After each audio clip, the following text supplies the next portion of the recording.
Hello, everyone. Give me just 1 second. I am running really behind right now.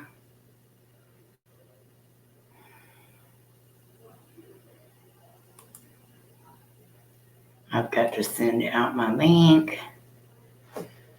Whew. And for the record, I was not going caca.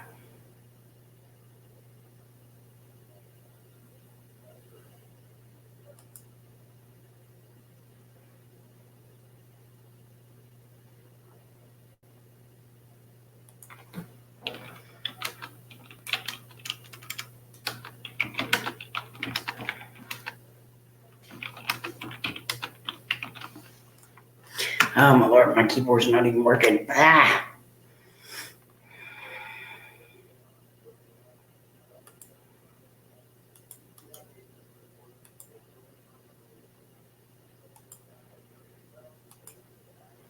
Okay, let me get back to where I can see the comments. Twinkie, if you're not feeling good, don't worry about it. I'm not going to be on River Lake tonight anyway.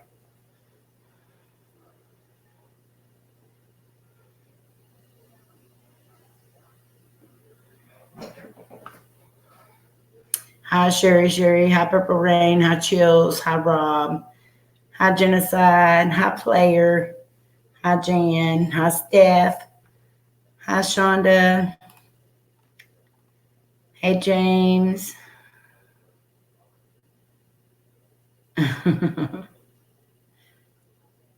That's how it always goes. Hi, Randy.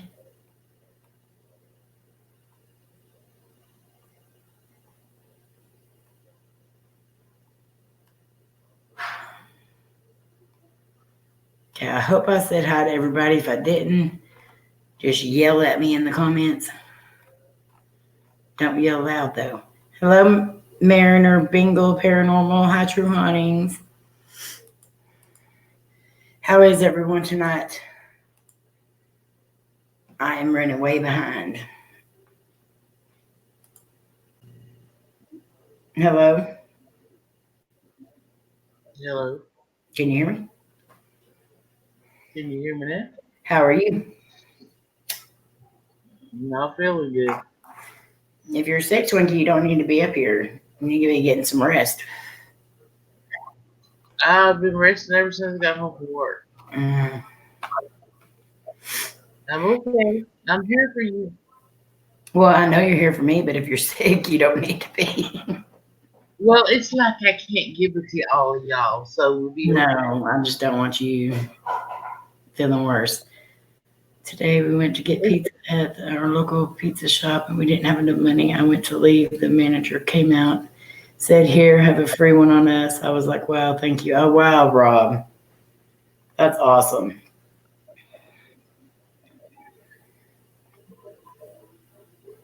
Up next, ladies and gentlemen, we have the smart Crap. That scared me. Hi, Genocide. Scared me. That scared me. So I was the only one at work today and tonight. No one ended up coming in, so I did it all on my own. That's why I was running late. I had to wait till everybody was done so I could lock the building up, and they were all taking their time.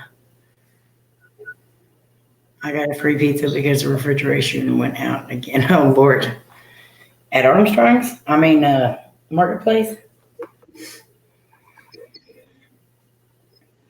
That don't surprise me any.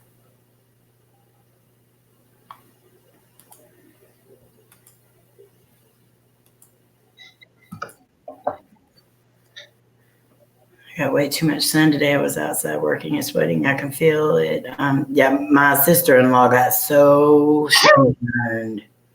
Like, it was bad. I wish you could have been there too, Player. I thought you was gonna try to call me. I didn't have time. I've been busy since I got there.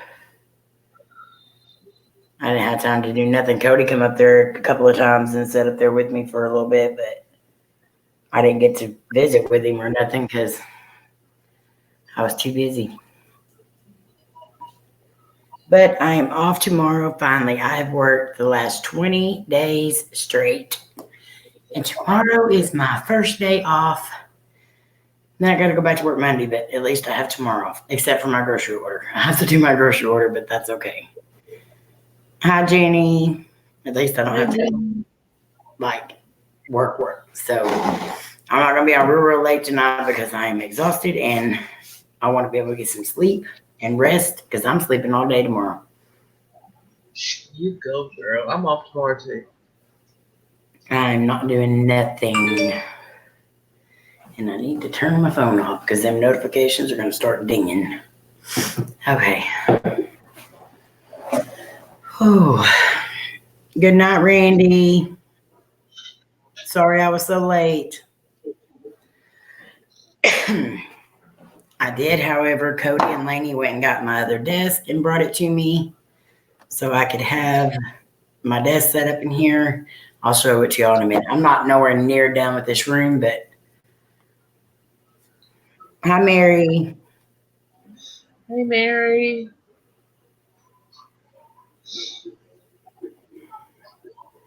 Hi, Rob. Oh, and just a word of advice, y'all.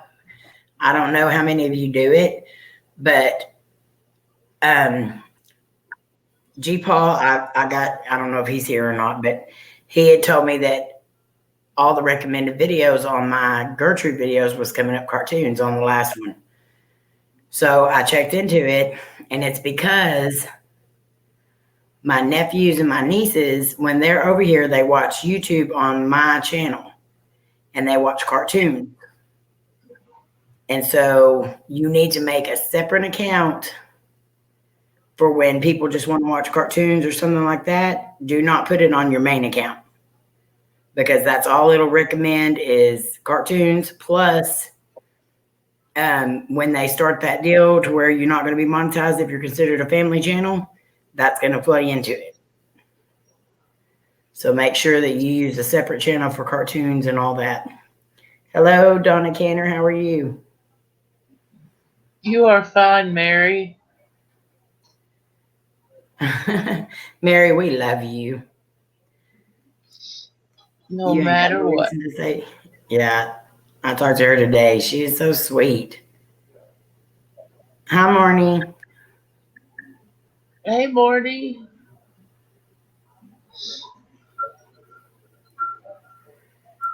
Player. You are not Mary.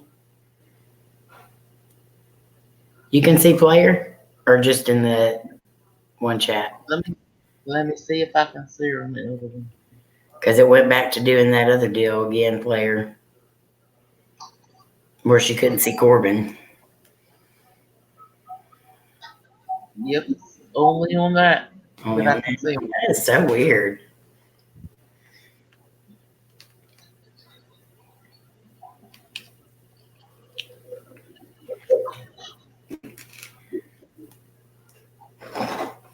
So I gotta grab a link real quick for something.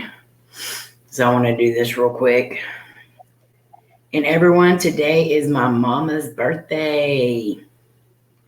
My beautiful mom's birthday today. It is also Steph's mom, which is Aunt Pat. It's also her birthday. So y'all please wish them happy birthday. Vicky and Pat. And I'm grabbing a link for something real quick.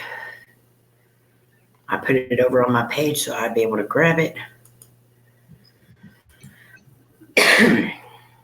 Now, can you tell I'm like out of breath? I can't even hardly talk right now.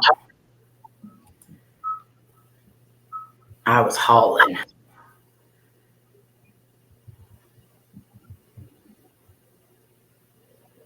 Okay. So, guys, this link that I'm putting in right now is a GoFundMe, and it's made by Steph Lane, who is our amazing family, and they're having a lot of trouble right now. If you don't know, Aunt Pat has been very sick for a long while now, for 2 years or more, without the doctors being able to find out what was wrong with her. They finally know what's wrong with her, and they're going to have to do a surgery, but the surgery is going to be several hours away from them. And this has really hit them financially over the last couple of years hard. So the insurance was giving them a heck of a time and all that. And I think Steph got that figured out. But this is going to be a long journey for them. They're going to have to make 3 separate trips to this hospital, which is hours away. And they're going to need money while they're there. So if anyone can help them in any way, $1 goes a long way. $5 goes a long way. If you cannot donate, that is fine. But please share that link with as many people as you can and say lots and lots and lots of prayers, because Aunt Pat needs them right now. But right now, we want to make sure that she has an awesome birthday. So I'm hoping and praying that she did. And Steph, I love you for everything that you're doing for your mama. That's how all kids should be. But you have stepped up, and like, you are your mom's world right now. You're the only thing probably keeping your mama together. And I want to say thank you, because I know a lot of people probably don't, but thank you for everything that you do for all of us. Even as busy as you are with your mom, you're always supporting us. So it's our turn to support you. So everyone, please share that link as much as you can. Get it everywhere. Get it on Twitter, on Facebook, Instagram. Let's just get it out there. Steph is precious, Sherry. She is.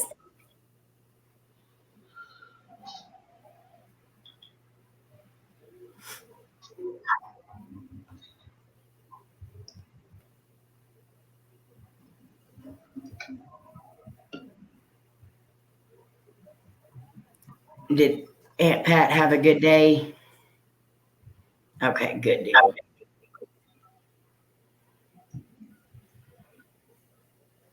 I don't mean to make you cry, Steph. I just know how hard it is when your parents are sick and you have to step up into that spot. It takes a toll on you mentally, physically, emotionally, and other people need to be there for you. And we are all here for you.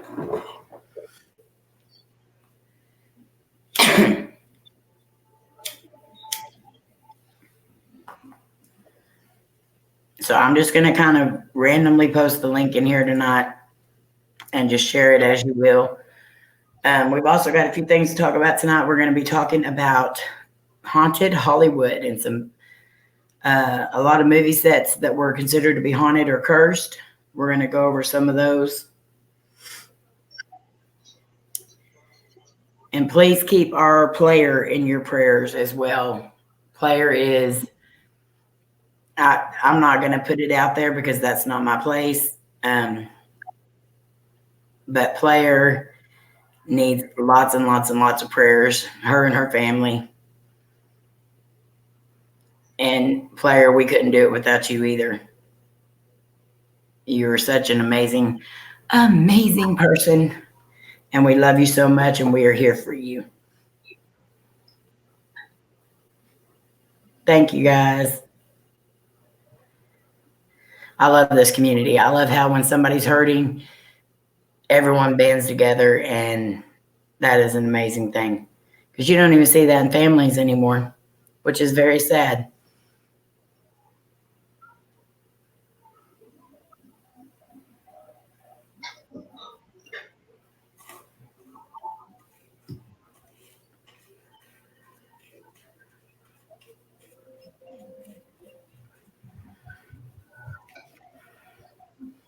Hello, Arena.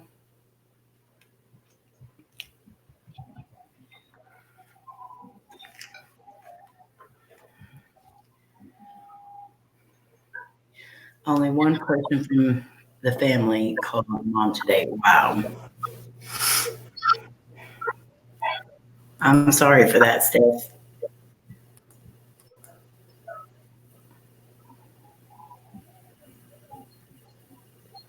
But tell her she's got lots of people on here wishing her a happy birthday and praying for her right now. Exactly, Sherry.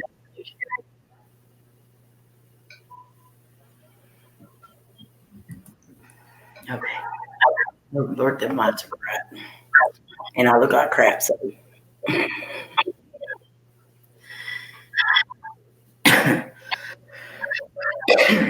Yes, prayers are a whole lot. We've seen the power of prayer on here.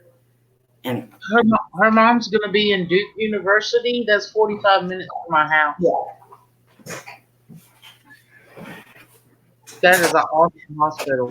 I got to raise my chair up, and now my feet don't reach the floor. Okay, so Crossroads, how are you? That light is like really, really bright. You can see all my.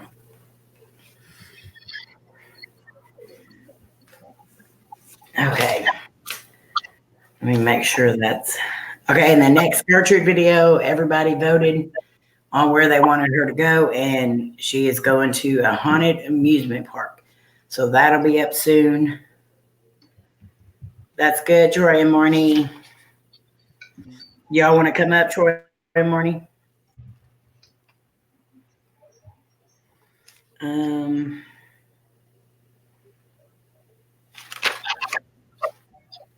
I think that's it. We came in today, or Cody come and got me. I ate all my Twinkies, but still has some more James.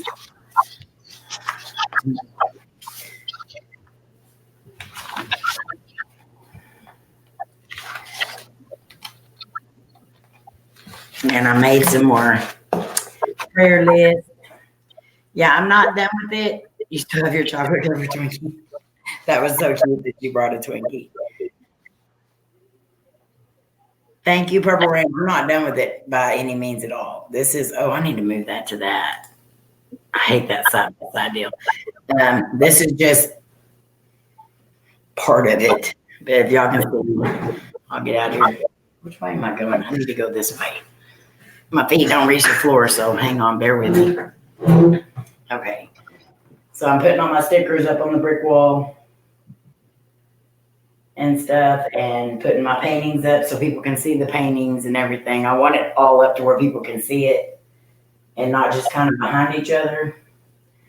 So, and I've got another table coming too, because, or not coming, I already have it. I just got to get it out of the garage over there to put all my stuff on so I can show it off a little better. Yeah, I saw those too, Jenny, and I don't want them. Y'all want to see my new cup Cody got me? I love it. It's my new coffee cup. It's red black. It's got it on both sides. They have the Michael Meyer ones and all that, but they were out.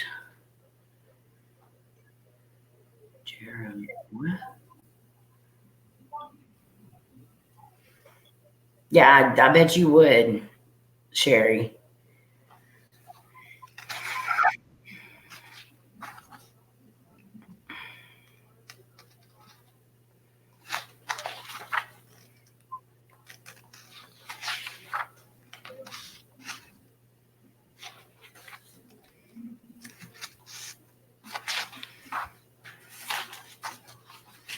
You can have all of those you want.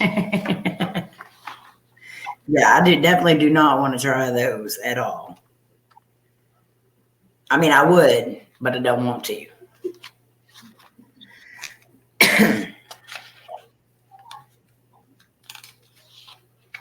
Okay, I'm gonna get this stuff together.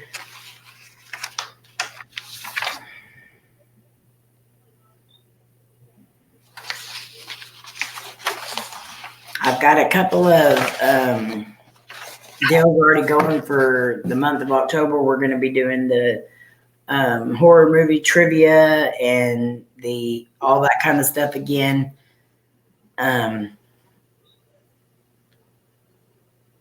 April, have you tried a chicken patty to see if it may help you feel better? Hi, Miss No chicken patties. Okay, let's see.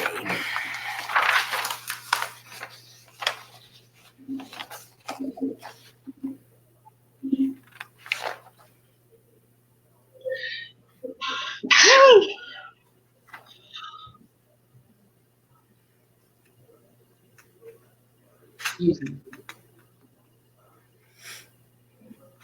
So anyway, I was saying a while ago, okay, Troy, I'll get it to you. Get you the link. James, you want to come up? When I walked through the door, 2 chairs were on our kitchen table, and the back, this room door was open that goes out to the back bathroom. My bedroom door was open, Thank and we you. never leave those doors open. Like the door here that goes to the hallway is locked all the time.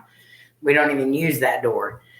As a matter of fact, used to be a bed up against it to where it didn't open at all. And so I asked Lenny, I said, did you come over here? Then I was looking for cameras because, it is fixing to be Scaretober. So anything that's paranormal here, I'll be looking for cameras, I'm sure. But Lainey swears up and down she did not come over here and do it. And Cody said he didn't do it. So it had to either be Lainey or the ghost. Chocolate covered chicken patty. Yeah. No sugar. No. This sounds like some challenges coming up. Thank y'all. I mean, why hasn't it ramped up, do you think? Because they're remodeling. They're remodeling the back part of the apartments, and I think they're making some more apartments, and they're fixing to paint the outside of them. So I think all the noise and all that has definitely made it worse.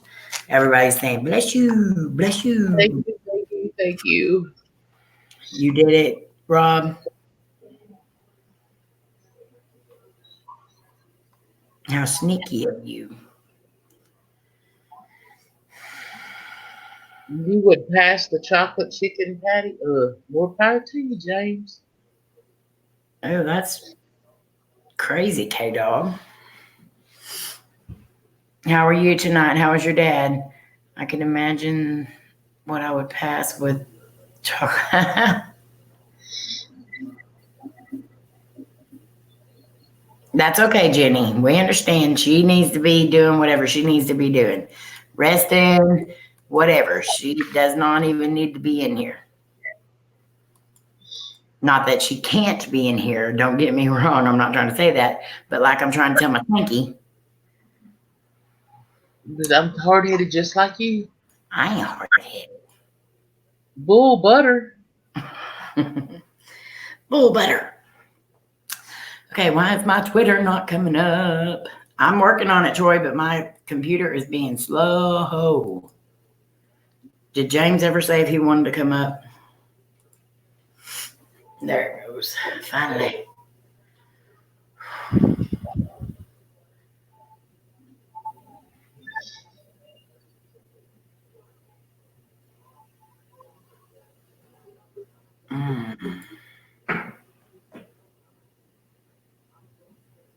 Thank you for sharing that, Twinkie. Yes, ma'am. I've shared it on Facebook and Twitter. I just got notifications for it. Oh, someone's biting me on my back. Oh, my Lord, it's been a long day. Bear with me, guys. I'm very sorry. Okay, Troy, I sent it. Let me find my deal now.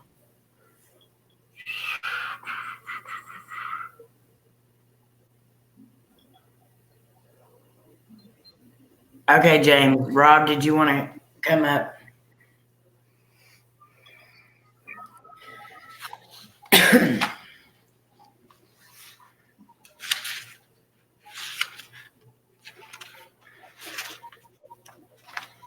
Hopefully, when maybe they come up for the surgery or whatever, I can go up there and check on Yeah.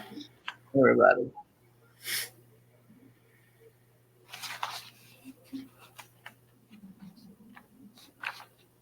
That would be good. Mm. Daggone gnat. I think it's a Japanese thing, Mary. They have chocolate covered everything. Yes, chocolate covered crickets are really a thing. So it's chocolate covered ants.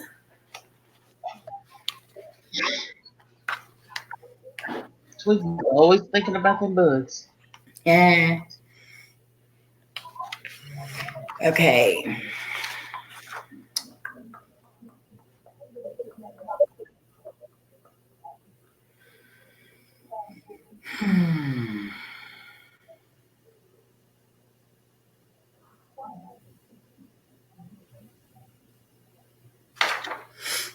Okay, can anyone tell me? And I know Rob knows this because he's asked this question on his channel before. Can anyone tell me what the most haunted movie set was ever? The one that they said was the most cursed, the most.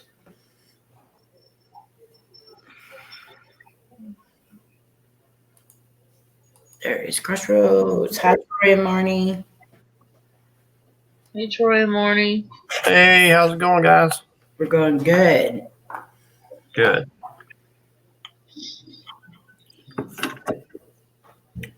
Okay, I'm coming. Morning's coming. They said, that the Hunger Games movie was that area, whatever it was called during the movie that they used in North Carolina. Uh-huh. A lot of haunted stuff going on there. But I don't know. I'm sure it's not the most haunted place ever, but it was kind of interesting to hear some of the people talk about the stuff that they were Yeah. seeing. Yeah, you'd be surprised how many movie sets and what movie sets are actually haunted. Mm-hmm. Oh, definitely.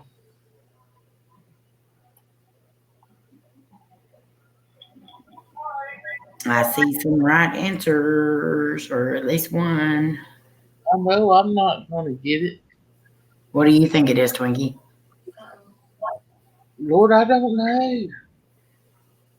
Probably the Amityville Horror. There's two that are on the top of this list, and one beat out the other one just by a tad. Mm-hmm. That's what I was 3 Men and a saying. Baby. Oh my Lord, genocide.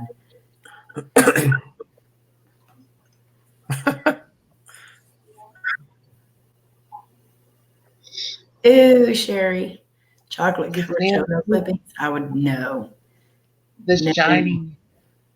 Huh? The Shining. You think Stanley it's Hotel. Shining? Probably wrong, but Now I'm waiting on Rob to put his answer in here. I figured he That'd be a already good would. guess. What are they asking? So Amy said that what's the most haunted movie, Horror movie set. horror movie set? horror. As a Mhm. horror movie. What? Is it pretty common? Does she know the answer? No, not yet. We got the answer yet. But she knows it. I mean, they're pretty common. Genocide said 3 Men and a Baby. I know. That's really You scary. can see the face. Yeah, but you can see a face on that movie.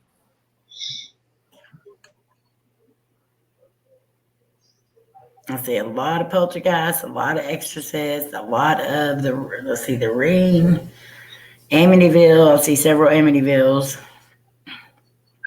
And I don't believe 3 Men and a Baby is going to be on that list, genocide.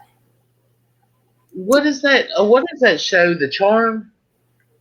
That has about the 3 witches, the sisters. Charmed.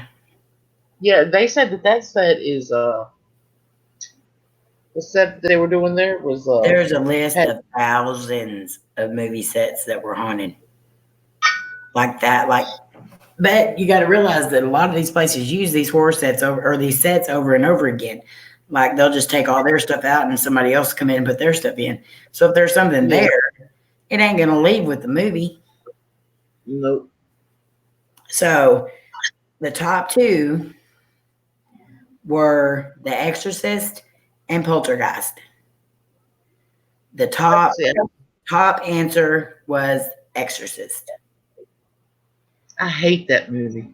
I love that movie. But Cody won't watch those type of movies either. He says they're too real for him.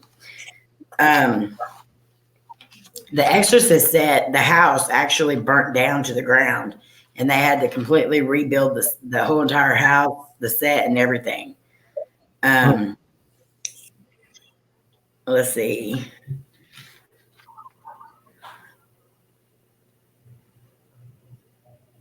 Rosemary's Baby was creepy. Yeah, that was creepy. This house was active in 1970. Let's see. This might have been one of the scariest films to be made, especially for its time. Yeah, it definitely was for its time. Okay, The Exorcist went up in flames during filming. This resulted in needing the entire Reagan household to be rebuilt besides the bedroom. One bedroom did not burn at all. The rest of the house completely burned, but that one bedroom did not burn at all. One time was enough. The cast was so shaken, they all thought that demons were there. That's exactly right. They were also afraid to continue filming that they had to have a real pastor exorcise the house. After the release of the film, eight deaths were associated with the production. The actors playing Bert Denny and Miss Karras were two of the ones that were killed. And the final spook had to do with a cross hung on the wall in a church across from the set. Though it wasn't inside the set, many believe that the lightning bolt that hit the cross was the blame for the movie. It was also one of the frightening horror movies that were banned. So across the street from that, a church had a cross hit by lightning right across the street from, and that's so weird that they filmed that kind of a movie right across the street from a church. But That's odd. I mean, yeah. Wow. And then they had 8 people that were killed after the movie ended, after they finished filming. Mm-hmm. They had stuff like that, like I guess the Joker role in Batman. They say that drove like so many of the actors mad. So I think sets and parts, just all of that in general plays a part in it. Kind of like the Superman curse. Yeah. That's bad too. But I didn't know that. That's good information. Okay, and The Poltergeist was also another groundbreaking film for the horror genre. And with a film that was entirely centered around ghosts and the paranormal danger seemed to creep around the set. During filming, it was reported that Oliver Robbins nearly died when he was choked by the arms of the evil puppet. Yes, you read that correctly. He actually had to be saved by Steven Spielberg to avoid further harm. Though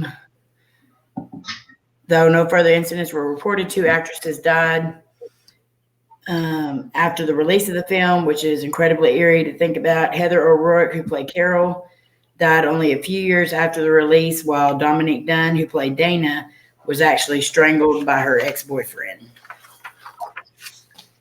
It's so weird how, they can't necessarily blame that on the set, if an accident happens or, but I think it's just, they think it's like bad luck that followed them or something, maybe. I seen the re-release of The Exorcist with the added scene that they deleted, and it creeped me out. When you seen the girl walk backwards up the stairs, that creeps me out too. But if you go watch the documentary on The Exorcist and how they got all that done, yeah. It is really freaky. I thought she puked pea soup. She does puke pea soup. It's green, it's everywhere, and it's disgusting.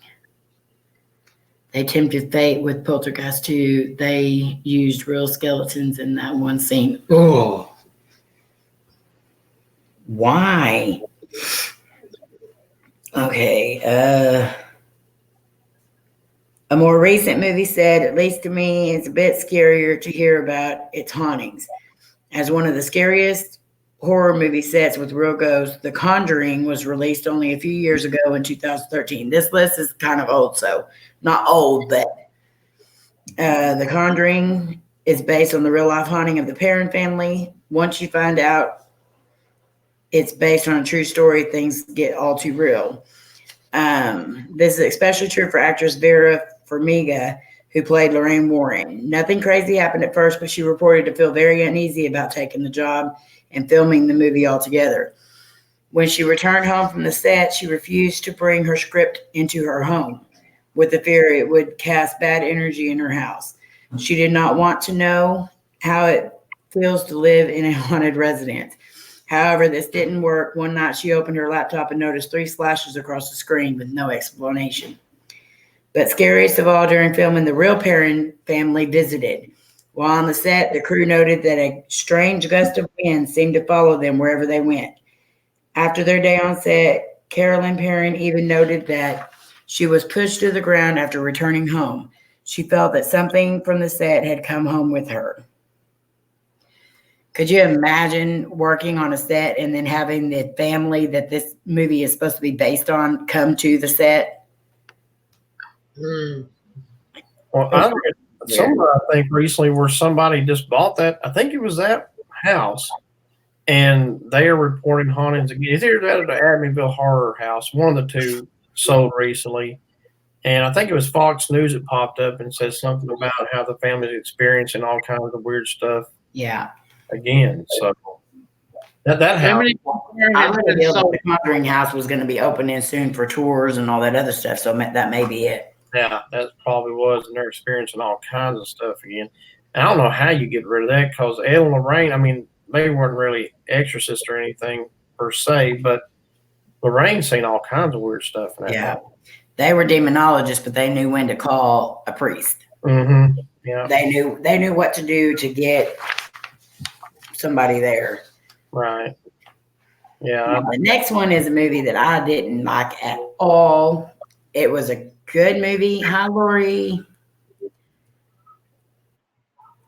Well, it was at 9 Central, but I got home late anyway, so you're not too far behind, Lori. I love you. But I don't watch this movie anymore just because of the boy played such a good part, and that's The Omen. The Omen set was said to be 100% haunted, but some might even believe that the set was haunted by demons. Due to the subject of Richard Donner's film being the Antichrist, the set was bound to be visited by a few entities from the other side. Star of the horror film Gregory Peck was aboard a plane with David Seltzer, a screenwriter, when they were struck by lightning. Sounds like a 1 in a million chance, right? Wrong. Harvey Bernard, the producer, was nearly struck by lightning while visiting in Rome. And several people who were linked to the film were involved in car crashes. Though none of these events occurred while actually on the set, and the filming of the movie as a whole was said to have cursed those involved. But most tragic of all was the event in which special effects director John Richardson and his assistant Liz Moore were in a car accident that resulted in Moore being decapitated.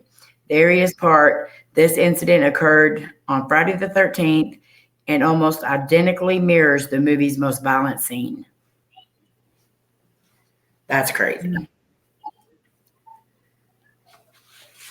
So the car accident in the movie and their car accident looked almost exactly alike.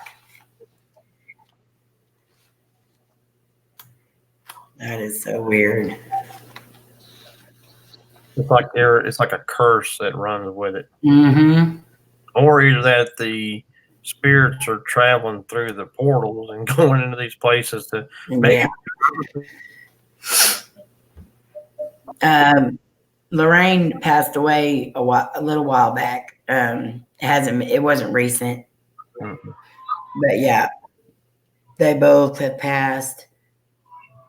But I love hearing their son-in-law talk about the museum that they have there. That it's just fascinating, the stories that he tells. I would love to visit that sometime. Hello, Paranormal Voice. I watch Brady 44. I love watching her channel from time to time, and she got to go there for the premiere of the new Annabelle movie, Mhm. and she filmed him while he was talking about all that stuff, and I was mesmerized by just sitting there listening to him. Yeah, he's got a lot of knowledge of that doll. Well, everything there. I love to see the whole entire museum. Yeah, me too. Yeah, Lorraine died April 2019, and Ed died in 2006. Look at Jenny with all her facts.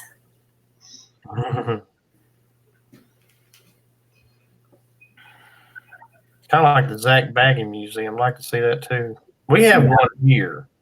It's a guy I went to school with named Josh Warren, and he has a museum here in our Masonic Lodge in downtown. I've not been in it or anything, but I would love to. I would own a museum of haunted stuff if I had the place to do it. K-Dog said, I was trying to tell you, I actually talked to Linda Blair 2 years ago at a Days of Dead. She still has what, K-Dog? Probably a cross on the back of her neck. Every few months it reappears and goes away, reappears and goes away. That's interesting. And don't give up, K-Dog. It's hard for me to read the comments whenever I'm reading off here and talking, but I will get to them. Me too, Jenny. I love both of them. Let's see. Yeah, well, we got my oldest daughter sent me a deal today saying that two of the guys that killed the girl that we go see out at our bridge had escaped from jail. So I went and looked on it, and that was from 2006, 2002. And I told her, I said, Tori, that's a really old story. And she's like, then why is it in my news feed? And I said, because people share the stuff because they don't look at the dates. They just share it, and it just keeps circulating. So it's okay. It happens. Is it a cross you were trying to say? Because it wasn't on there.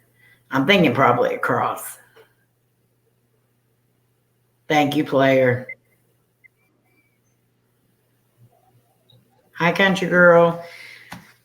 The next movie is The Exorcism of Emily Rose.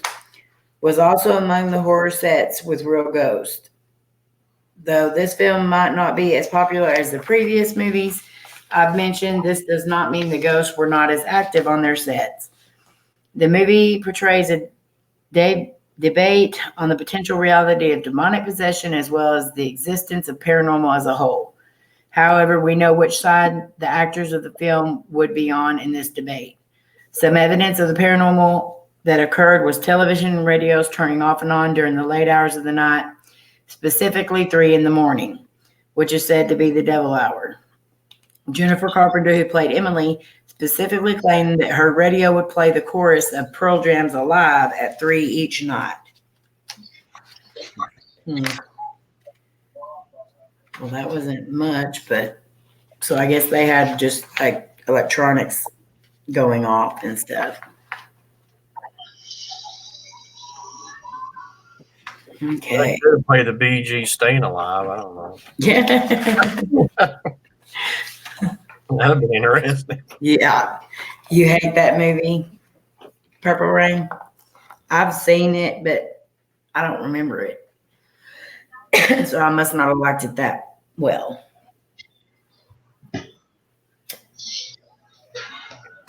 But I usually have to watch those movies by myself because Cody and Lainey don't like them because anything that's too real to them, like they know this stuff could actually happen, they don't like watching it. Okay. Tonight, I've never seen this movie. I'm actually not even sure when it was made. But how many of you have seen The Innkeepers? I have no idea. Okay, the innkeeper set activity was very specific. A lot of paranormal activity that occurred on set had to do with technology, specifically the phones. Lights would switch off and on, doors would swing open and slam shut, the phone would ring. Once the phone was answered, no one would be on the other line. But the coolest part had to be the history behind the set as a whole. The location was the Yandy Peddler Inn, which is a very old historic hotel in Connecticut that you can stay at to this day.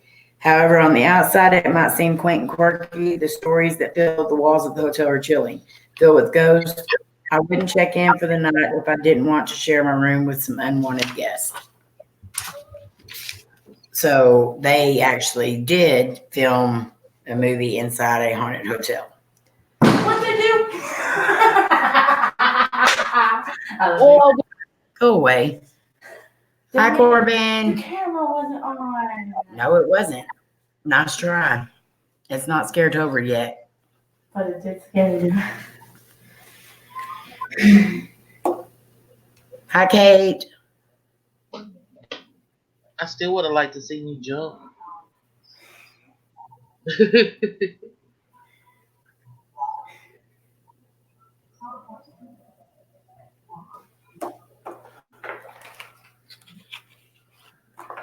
Go.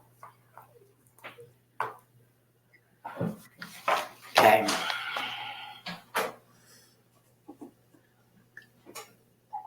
Girl, it ain't too much more, and it's gonna be spilled over.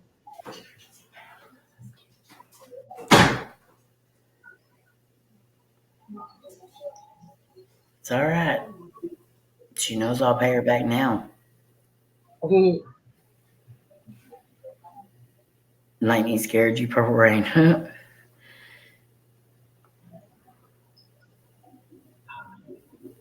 gonna have to get you a deadbolt lock to put on that door. Yeah, I'm going to. The player said it would have made for a good picture Yeah. though if you'd had your camera. I didn't actually really jump. I just mainly looked up.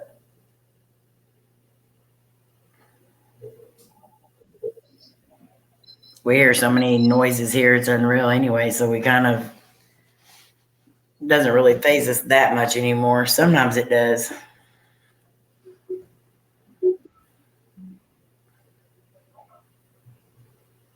Okay, Corbin.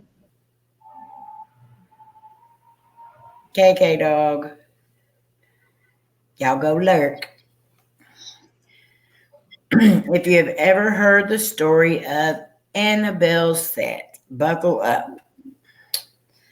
As one of the most terrifying horror movie sets with real ghosts, Annabelle's cast was not necessarily haunted by the set as a whole, but by the star of the show, Annabelle the doll.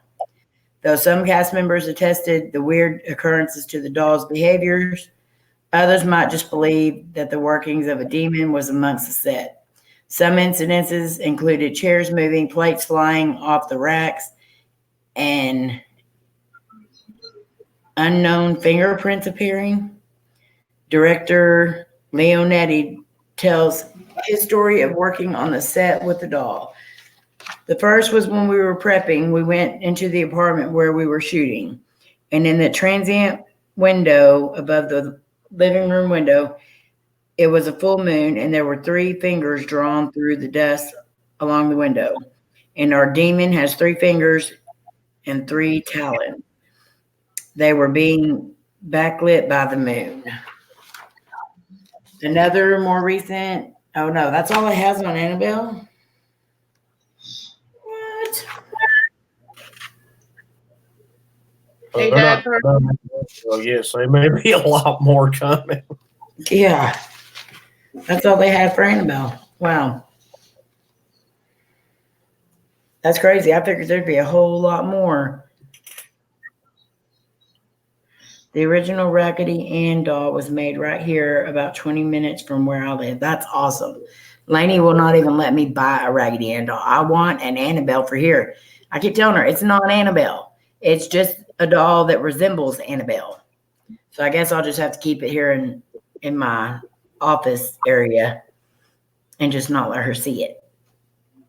Well, you know, the doll they use for the movies is much creepier looking I than. know. I actually want one of those too because I think that one is creepy as heck looking. It is. It's a good idea, though. I mean, I'm sure they Mhm. use Raggedy Ann for probably legal reasons, but Yeah. that was a good doll they used. I mean, they're not. I wouldn't buy the haunted one. You know, of course you can't get Annabelle at all. Annabelle's locked away for good. Oh yeah. But just to have the resemblance, you know, because that is my favorite. One of my favorite movies. It's my favorite possession story. Everything. So it would be cool to have it. I met the girl that played Annabelle in Lansing. She had the movie now with her. That thing is creepy. So she had the doll with her, the one that they used for Annabelle. Hi, Lynn and Seth. Hey, Dad, perfect. I don't see Dad Perfect. Scroll up.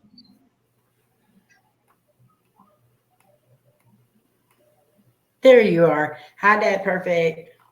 I was like, crap. I hate dolls, teddy bears. There's not many dolls that like freak me out other than like, well, I'm not going to say her name because she might be listening.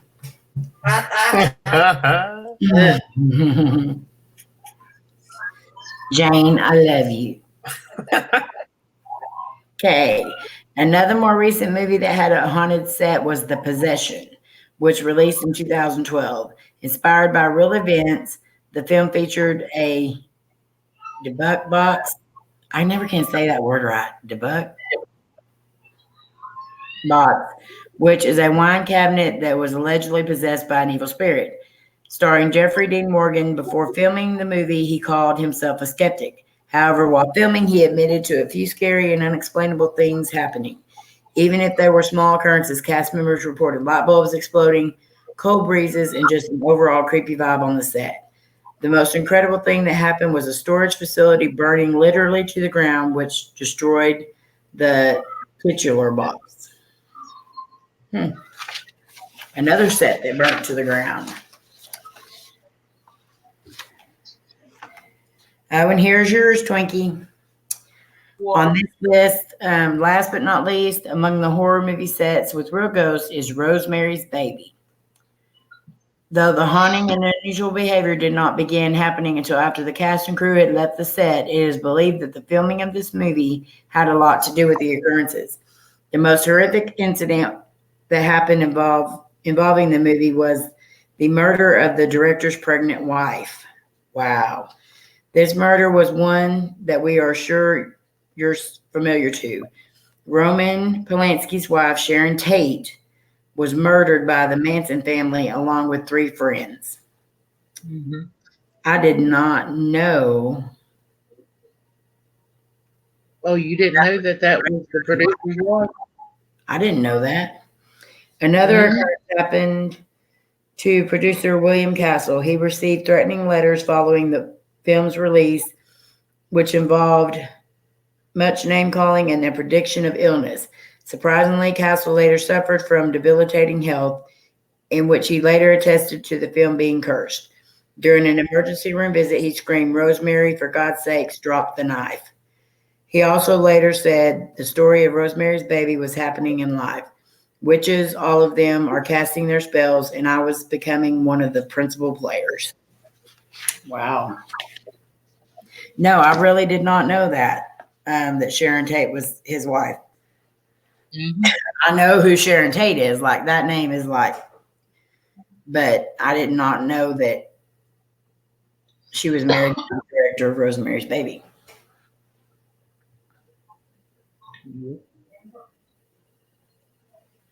And I believe that you're talking about movies and stuff. Chucky, I think, was based off of Robert the Doll.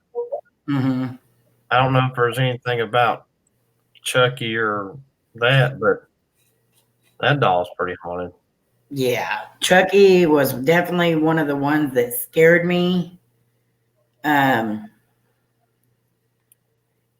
my uncle Pancho had a Chucky doll, and it would scare the crap out of me.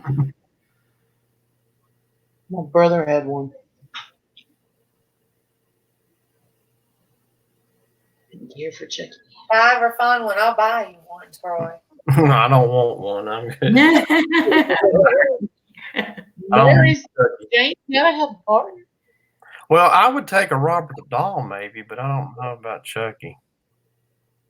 Okay, so here's a list of dolls that have scared kids over the years, and this is a list that they took from kids and everything else, which ones they thought were the worst. Chucky was number 1. Annabelle, Billy and Slappy, Don't know Elmo and Lamb Chop. that. Elmo and Lamp. Yeah. That's great. Let's see, Woody from Toy Story. Wow, because my Really? nephew, that was like their favorite one.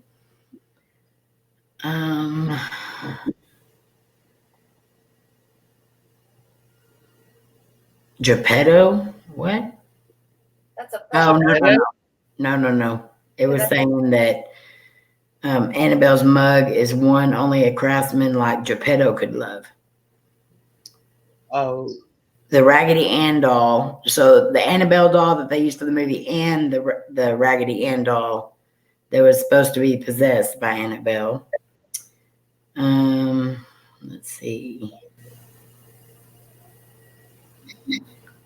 The Clown and Poltergeist. The Jester. So Jester clowns and clown dolls themselves. The Saw puppet, Billy. Talking Tina from the Twilight Zone. I remember that. My name is Talkie Tina. I'm going to kill you. Thank God. That's what it said. My name is Talking Tina, and I'm going to kill you.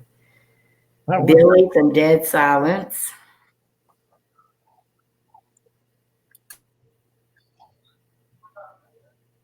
Yeah, so that's the list of the haunted or the dolls that scared the crap out of kids. Well, for one, I mean, the kids shouldn't be seeing Annabelle, the movie. So they really shouldn't know what that even means, because that movie was just a little too much for kids. James watches Goosebumps. Yeah, it's a Goosebumps thing. Let's see, Lori, let me get up here to what you were saying, because I'm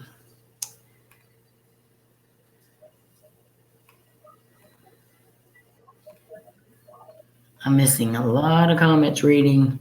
Sorry, y'all. Theodore Roosevelt couldn't hunt and had trappers trap bears and tie them to trees for, oh my Lord, really, Lori? Everything about the Twilight Zone was creepy. Well, the Twilight Zone, I watched the Twilight Zone and Tales from the Crypt, and there was another one too. I can't remember what it was called though. Elvira always had. Yeah. I do have a favorite one from all of those, but the one, who all remembers that one where the boy, he got wishes, and every time he wished for something, it would like go way wrong. So like he wished that his sister would shut up, and then like he woke up the next morning and his sister didn't have a mouth. I don't remember that one. That one used to creep me out so bad. But my favorite one from all of those was the two twin sisters that were in the back seat of their mom and dad's car, and they were driving down the road. And one of the twin sisters ties the girl's shoelaces to the under the car or under the seat, and they end up getting in a wreck, and the car catches on fire. And the one twin sister can't get out. And when the dad goes back to try to get her out, the car blows up. And then the sister, they all go to bed, and then the front door opens up. You don't see anything. You see a drawer open up, and then you see a pizza cutter going up the banister of the stairs. And she's like rolling it up the stairs. And I can't remember what happens after that. I just remember that daggone pizza cutter going up the banister. Because we were watching this stuff at the bowling alley in the daycare center. They'd have teenagers sit in there with kids. Mm-hmm. And I was probably like 6 or 7 when I was watching this stuff. Because they would watch all that stuff at nighttime in there. And that one used to scare me. Betsy. Betsy. That dog was creepy in itself too. I didn't like Elmo either, Arena. To me, Elmo was creepy. I hated that damn thing. Mark doesn't like it. Oh, player, I totally agree. The Teletubbies. Oh, Lord. They were the most annoying. Yeah. I hated them things. I read that story about him, and that's where Teddy Bear came from. Wow. That is so, I mean, if you're too busy to go hunting, just don't go hunting. Don't have people go out and kill stuff and or capture stuff and tie it to a tree just so you can shoot it. Anyone see that film with 3 stories in it? Cat's Eyes. James Wood, this category tabby, was in every story. I found that scary. I don't think I've ever seen that. I've never heard of it. I'll have to look into that, Mary. So, everybody in here, what one movie creeps you out the most? What's your answer? Probably Halloween. But I was real young when my cousin was watching at Halloween. Yeah. And I remember, like, oh my God, this guy. And you worry about him being out there while you're trick or treating. Yeah. Oh, yeah.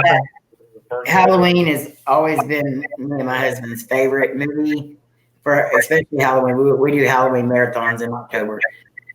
But just because it was like something like that could really happen, that's why I think it made it so scary. And that was like the lowest budget film ever. And it did amazing. And how many do they have? Like 5 or 6 of those things? Oh, I think they have 9. Well, they have 8. And then they have 2 that Rob Zombie did. And then they come out in 2018. They come out with another one that John Carpenter did again. And that one is probably one of my favorite ones. Let's see. Okay. James said The Exorcist. Corbin said The Ring. Yes, she was creepy. Climbing out of that well like that. Ooh. Let's see. Cat's Eye by Stephen King. Oh, okay. Now I know what you're talking about then. The Shining did me in. Still can't watch it to this day. I love The Shining, but it is creepy. Lynn says Nightmare on Elm Street. She hates Freddy Krueger. Yeah, he did do me. It was always one of my favorite ones. Yeah. And Sisson. What is that? Purple Rain. I've never seen that one.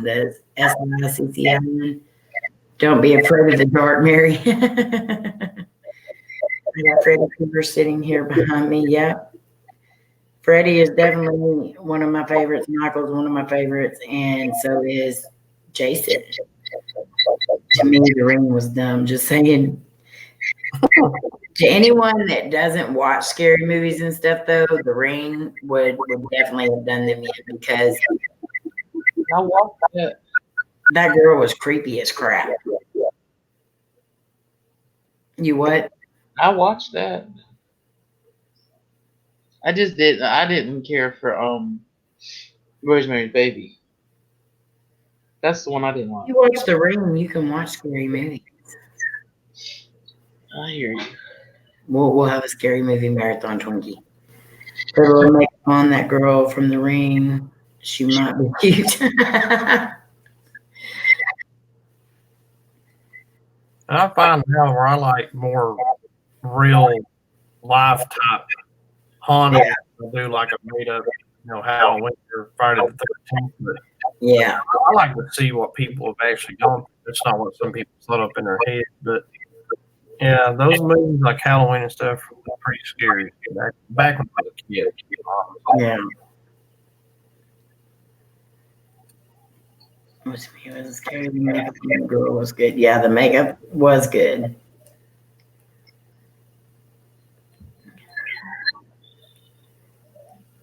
I bet so, Mary.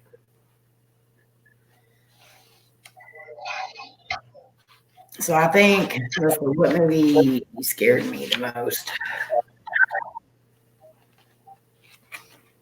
It's very hard to scare me, especially with a movie.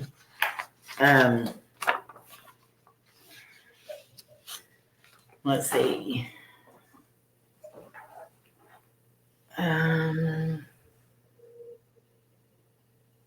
What about that movie? If you watch this, that's what was that? The one where if you watch, that was The Ring, wasn't it?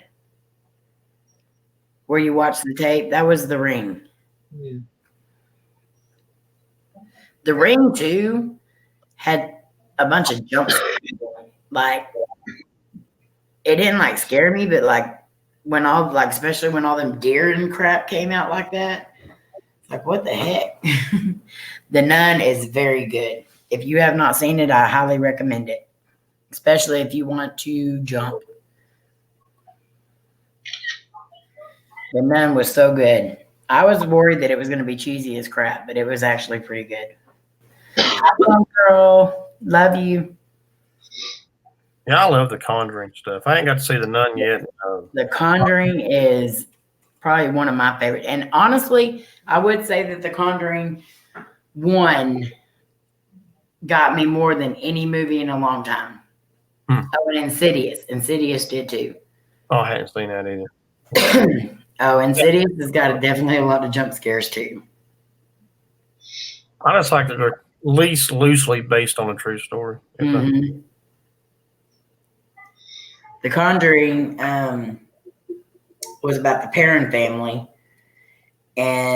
but see, they do all that stuff so wrong though, because like they did The Conjuring, then they did The Conjuring 2 when they went back, and then they did Annabelle, and then they did another Annabelle that went back, and then now they have the new Annabelle, and the new Annabelle is my favorite Annabelle.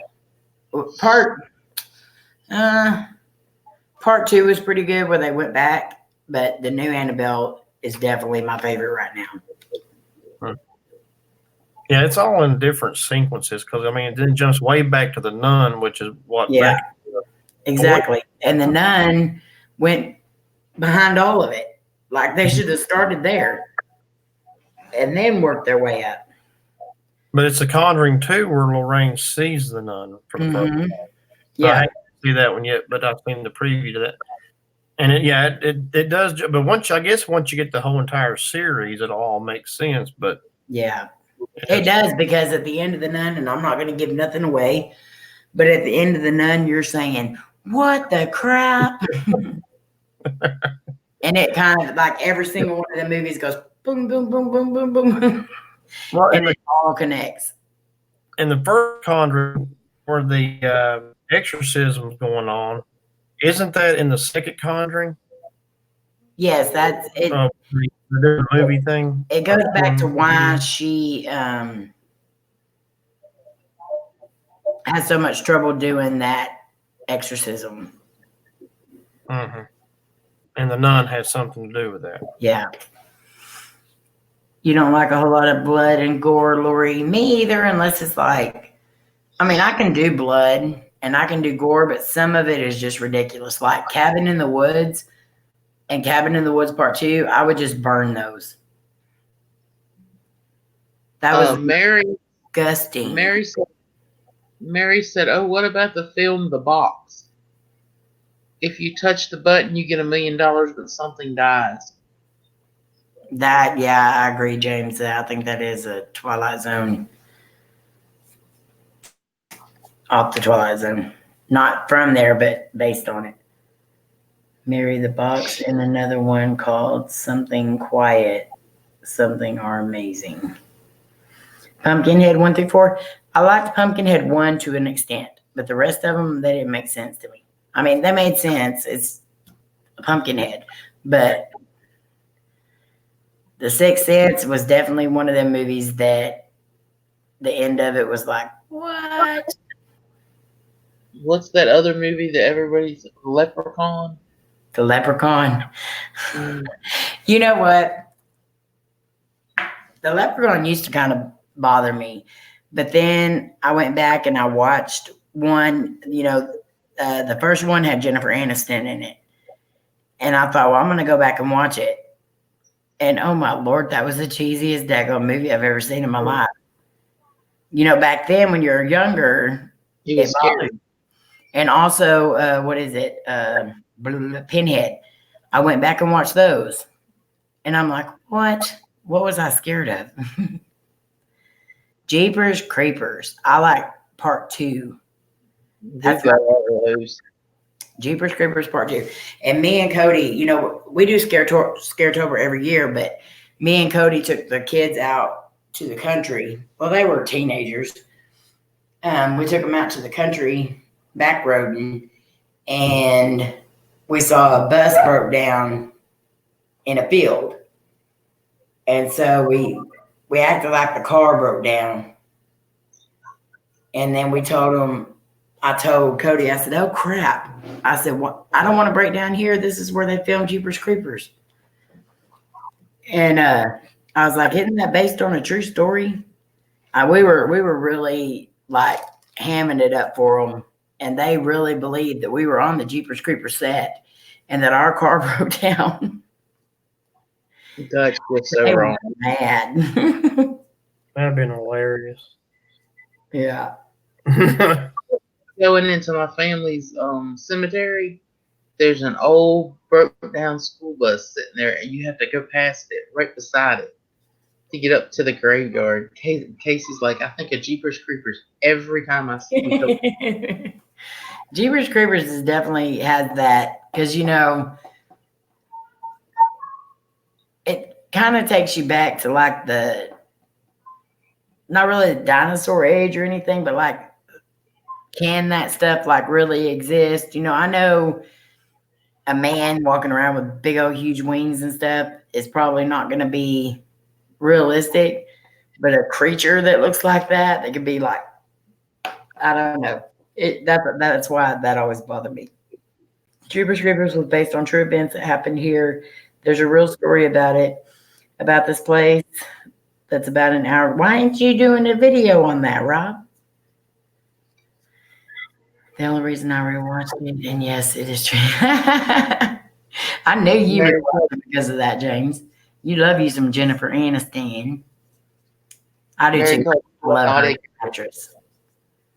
The only 2 I can't watch is The Nightmare on Elm Street or The Hills Have Eyes. Hills Have Eyes was creepy. Part 2 is gross. My favorite movies, I'd say Pet Sematary and Rose Red. I love both of those. Except for Rose Red should have been made after The Diary of Ellen Rimbauer. They did that one way backwards too. But my favorite Stephen King, I have 2 favorite Stephen King movies, and that is Storm of the Century, and The Stand. I could watch them like every October. I watch them. We do every weekend. We do kind of like a movie thing, and those are on my top ones every year. I first saw. What about Young Frankenstein? Do what? Young Frankenstein. Oh my Lord! That's a crazy. That Putting on the Ritz. that movie is so stupid. But see, I actually love. That's I like Mel Brooks, but My I love, husband loves that Irish. movie. oh yeah, Now, the first time I watched it, it was fine. It Mhm. was funny. It was kind of cheesy, Mhm. but my husband watched it a million times, and I'm not even joking when I say this. And you can ask James, anytime anyone mentions that movie, he's watching it within a couple of days. He don't even have to be around. So thank you very much, Troy. Oh, We'll be you're watching welcome. it in the next couple of days. Row in the hay. Why you say Casper? She loves Casper the Friendly Ghost. No, I love vampire movies. I like anything to do with vampires. I like some vampire movies, but hi Matthew. What is your favorite vampire movie? I have one that's like my main one, and that's Hey, Amy, what's that one? I'm sorry, I'm interrupting. go right ahead. What's the vampire movie that was oh my God, all those cool actors when we were teenagers? Kiefer Sutherland and That's my favorite one, and now I can't think of the name of it. we just watched it a lot long ago, Troy. Oh God, what is the name of that movie? Oh, it's good. Yeah, James, I know you know it. And no, I didn't really care for Interview with the Vampire. It was all right, but what was the one that had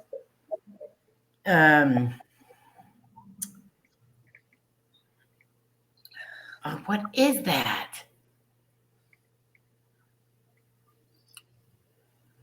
That was my favorite one, and now I can't. Lost Boys, yes, that is one of my favorite ones. That's right.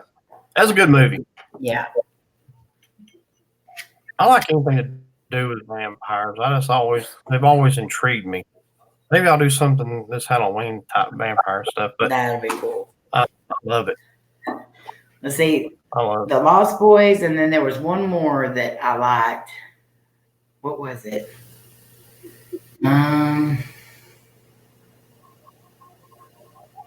Well, crud, now I can't think of it. And see, that was like the group. They all did movies kind of together because they did the Lost Boys, and then a couple of them did the Flatliners, and stuff like that. You love Twilight. Huh? You love Twilight. I did not like Twilight. You know you do. Mm-mm.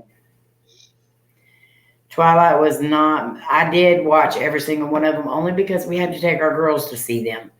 Mm-hmm. You remember, and I know this sounds crazy coming from me, but there was a soap opera that was based off of General Hospital, and it was Port Charles, and they did a thing with vampires. And what was so interesting about it, and the only reason why I watched it was because of that. There was a priest that this one girl had found, and he had his brother locked up in the basement. Well, he was a vampire. What it ended up being eventually, they were one person just separated in two. And his good side was trying to follow the word of God, and the other one was the vampire. But when he tries to kill the vampire, he ends up coming back fully as a vampire. Right. That was actually, I don't know who wrote that, but it was a smart writer or writer came up with that. I like that's the only thing of a soap opera I've ever liked, and that was it. Of course, there was another one years ago called oh Lord, it was an older soap opera, but it had vampires. But I can't remember the name of it. I know what you're talking about, but I can't think of the name of it either. Good night, Mary. Love you. Yes, Dust Till Dawn, Gyro. Hi, Gyro. Dust Till Dawn was my other favorite one. What was that called? Night? No, it wasn't Night. Night of the Living Dead. Night of the Living Dead was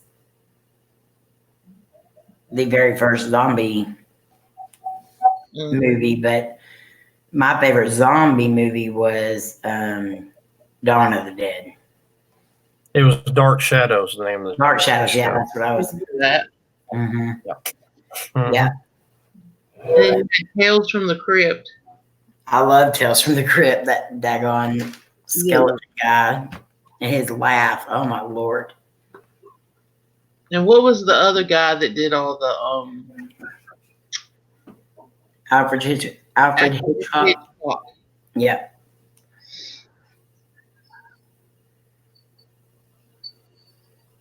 Silver Bullet with Corey Haim, one of my all-time favorites too. Loved that movie. And Cody watches that a lot too.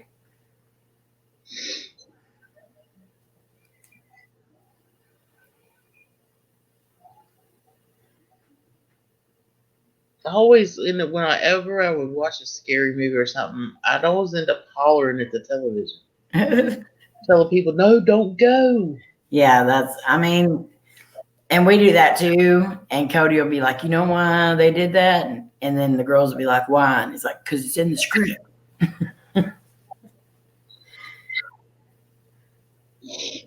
Because we all sit there and tell ourselves, I wouldn't do that if that was happening. I wouldn't do that. But I don't think any of us could actually say what we do if a guy wearing a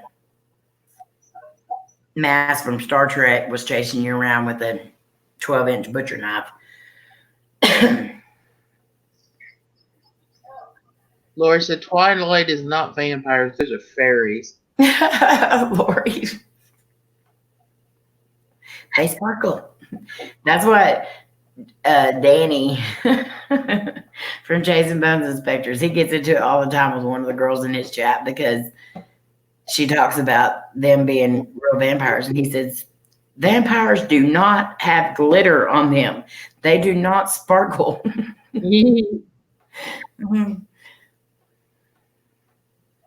There was a good one too. The comedy. It was Leslie Nielsen. It was what was it? Dracula Dead and Loving It. I think it was hilarious. Of course, anything he did was funny. Anyway. Yeah, yeah. So I think my favorite was Airplane. Then there was that movie Jack the Ripper. Mm-hmm. I think that's what it's called. Thank you, Blair, but I don't need no more bologna or mayo.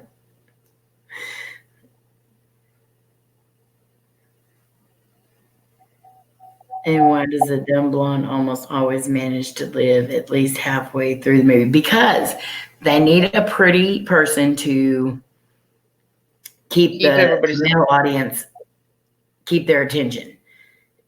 That was part of my Gertrude video. Why are all these females always naked in the scary movies? Because if they didn't have that to like keep the guys' brains to where they're paying attention to that movie, the guys would be like, oh, this is stupid.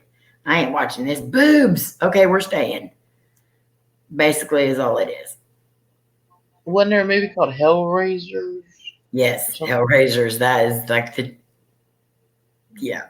It's so cheesy when you watch them back now, but back in the day, they were scary. Of course, now you look at stuff and you're like, I wonder what that movie would be like with the technology we have today. But then when they do remake a movie, and then you're like, that just took away from it. Like Halloween, I'll watch all the new ones and the remakes, and all that other stuff. But my all-time favorite Halloween will always be part 1. Halloween, the original Halloween, will always be my favorite. Arena. I always want to reach into the screen and choke the dumb blondes. And like another one of our favorite ones was Scream. There was nothing really huge about it or anything else, but I liked them. Children of the Corn. Oh no. I hate children. There's only one Children of the Corn that I will watch, and that is the one where the whole town, all the kids get sick. The rest of the Children of the Corns can go in the trash. I do not like cornfields, and I don't like scary movies with kids in them because they freak me out. But Final Destination is another one that I like. That one makes you think. Birds. Lainey is scared to death of that movie, and now she's scared to death of birds because of it. I remember that movie. I still love that movie. That's Alfred Hitchcock.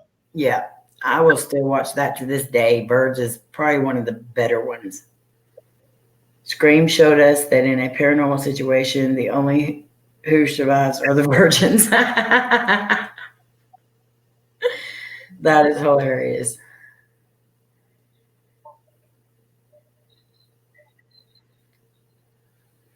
You ever watch the TV show A Haunting? Yes.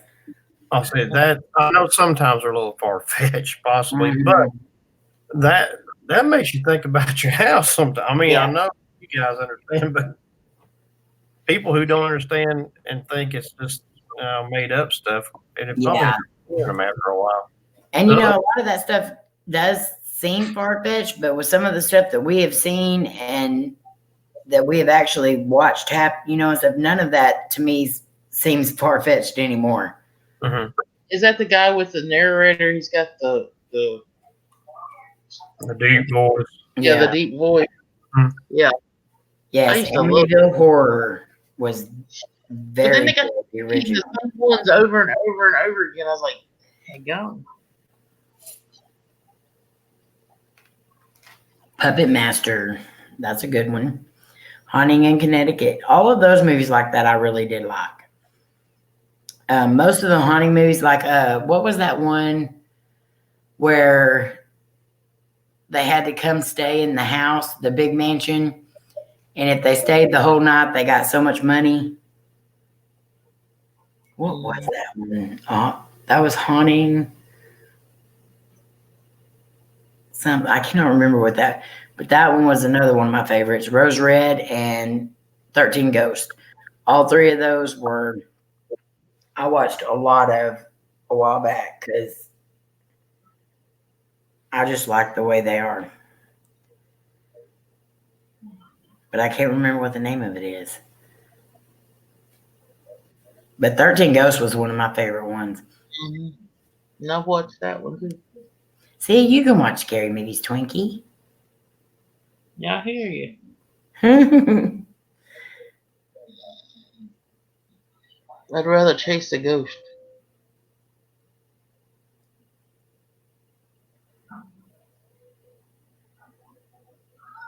See, that's why, and I'm definitely getting into the cryptic side of stuff too. I believe in all of it. I believe in Bigfoot. I believe in Dogman. I believe in UFOs. I believe in it all. Twinkie had a UFO at her house last night. If y'all missed it, y'all need to go back and watch that. We were doing the live stream, and Twinkie had a light that was coming up in the background. None of us have ever seen it before. It's never showed up before. But it would light up really bright and get kind of big, and then it would just fade away. Then it would get really bright, spread out into two different lights, and then one light would shoot back into the other light, make it big again, and then it would go away. Then it would move, like it started out lower on, like towards the tree line. Then it kept getting further and further up till it was completely out of the range of the camera. And, a light coming on and going off is one thing, but a light coming on, spreading apart into two different lights, shooting back into the other one, and then moving every time it comes back up, I say we had some UFOs there. Too many people were at Area 51. They all just took off and went elsewhere, and one of them just happened to go to Twinkie's house. That was just weird. Too weird. That's what was weird. Yeah. I've seen 2 Bigfoots. I know they are real. No one can convince me otherwise. I have not seen one with my own 2 eyes, but I still believe they're real. I have watched too much evidence of friends of ours to where I can't say that they're not real. But we went to a place that was apparently a Bigfoot hotspot. We didn't know it. But everything that I've listened to since then, we almost had happen there. Not almost, we did have happen there. We just didn't know that that's what it was. We thought it was just paranormal stuff. But it ended up being something that got us in trouble with a lot of people. But yeah, I believe that anything is possible. Well, somebody apparently, supposedly, got a video of Bigfoot here in Hickory, North Carolina. And, Yeah. I don't know, sometimes I believe people have their buddies do that. So, I mean, I like to know for sure if it was or not. Because the video was blurred. Mhm.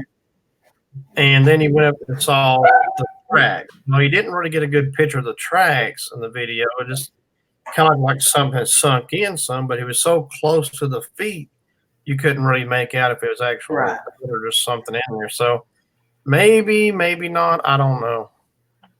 Hard to say. I think they're all over. I mean, I'm fixing to order me a shirt that says Bigfoot hide and seek champion. But I also believe, and this is why we're fixing to be doing a collab with Tex. I believe that the paranormal and the cryptid side go hand in hand. We have noticed, and they have noticed, that a lot of Bigfoot sightings are around old cemeteries. They're, back in the woods where a lot of them have old cemeteries back in there that are like really old. And this place that we go to, it has a bunch of valleys and stuff, but it has a cemetery on top of a hill. And it's got really old, like some of them were even the late 1700s. It has a lot of, what's it called? Broken and like unmarked graves. They don't have names on them or anything, but thank you, Lynn. It's not done yet, but it will be eventually. I need some more brick. But I think they play hand in hand. So we're going to go out, and he's not an expert. No one's an expert in any field that they do, but he does all the cryptic stuff. He does Bigfoot, hunting out there and everything else. And then we do paranormal hunting. And so we're just going to kind of go and try to put all of it together. And it'll be interesting to see how, if there are Bigfoots and stuff out there, how they react to like different types of paranormal equipment and stuff like that. I'm excited to see it. Recently released. Yeah, there's several. And then there's also all these stories, and these people, like when you watch them tell their stories about it, you can tell that they're not lying. Player. That's better than mayo and bologna. Well, the original Bigfoot video, it's always been around for years. Yeah. Then, like, his family came out, or somebody, a cousin or something, came out and said, no, that was all made up. It wasn't real and stuff. But yet I think it was the guy that filmed it maintained that, yeah, that was real. Yeah. That made a lot of people kind of start being more of a skeptic. Okay, is this real? Do you think? I think, because I've heard that too. I think maybe the family did that because they were tired of all the attention it brought. Maybe to their family or, whatever. But I think, I don't know. It's just so hard to say that because the video quality and stuff so grainy. Mm-hmm. But of course, all videos back then were. Mm-hmm. If you get a clear shot, it looks too real to me. If you get a good, with the cameras we've got nowadays, there's no reason you cannot zoom in on something. Yeah. And people still have not zoomed. I don't know if they're just using their camera phones or what, but if I catch a Bigfoot and I got to zoom, it's real good. I want to zoom in on that sucker. Yeah. And so it's no doubt. But now I don't know. I think the video looks so good to me. And back then it would be really hard to create effects or anything like that. So somebody walking through with a gorilla costume or something they messed up, but the quality of costumes and stuff back then was crap. So somebody would have had to have made something handmade. I don't know. I feel like it's real. For them to be as tall as they say they are. Yeah. Well, of course, we know that there are big Sasquatchy looking people, Rob, but it did. It to me, it's just too hard to say that it's fake because, and I've watched it a million times. I really have. Amy, I just sent you a pic on Twitter or DM of a real Bigfoot I saw on top of a mountain in Gatlinburg. What? No, we definitely got to go back to Gatlinburg. Well, they had that Bigfoot festival down in Marion, North Carolina. I know a guy from work went. They drew thousands of people on that thing down there. I didn't go, but it was amazing. I have got to show y'all this picture of the Sasquatch or Bigfoot that Lori caught. Wow.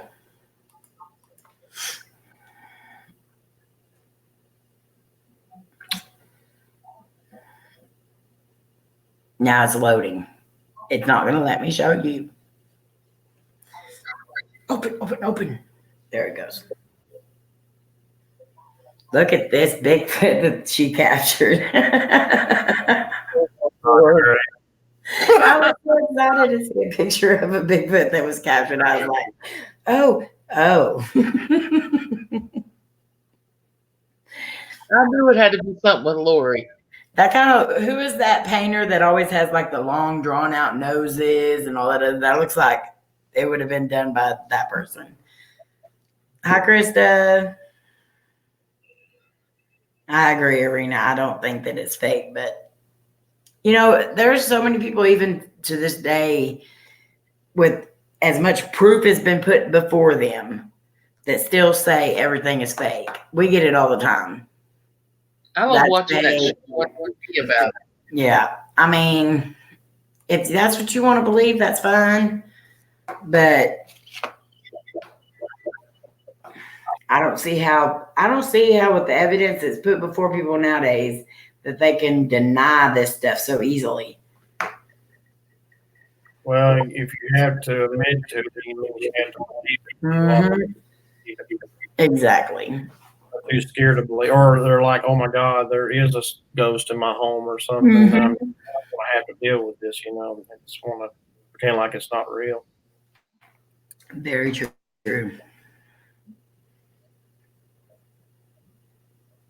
Purple rain. Yep, it's definitely real. But I could feel when we were up in that cemetery, I could feel like me and Lainey both felt like something was just following us, like something was surrounding us. And Lainey even says it to this day. It felt like we were being hunted. And they definitely say it's not safe for females to be anywhere around areas like that by yourself. And one of the stories that I read for Tex in one of his videos, or did the voiceover deal for, that was scary because the woman, seen the thing and she knew that it was trying to get her and everything. And just, I could feel her emotions just in her story. But we could hear what sounded like puppies whining. We could hear the woodpecker noises, all this stuff. And then later on, we find out this is all stuff that people are picking up when they're getting, actually seeing Bigfoots and stuff. So that kind of freaked us out a little bit, but especially at this place, there's such a huge, like as soon as you get into that cemetery and as soon as you get into them valleys, like the whole surroundings just change. The air changes, everything. It's just so creepy.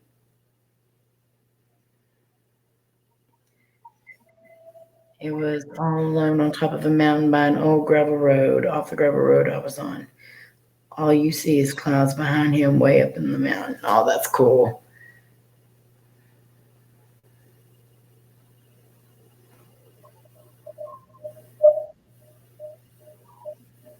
Oh, definitely, Lori.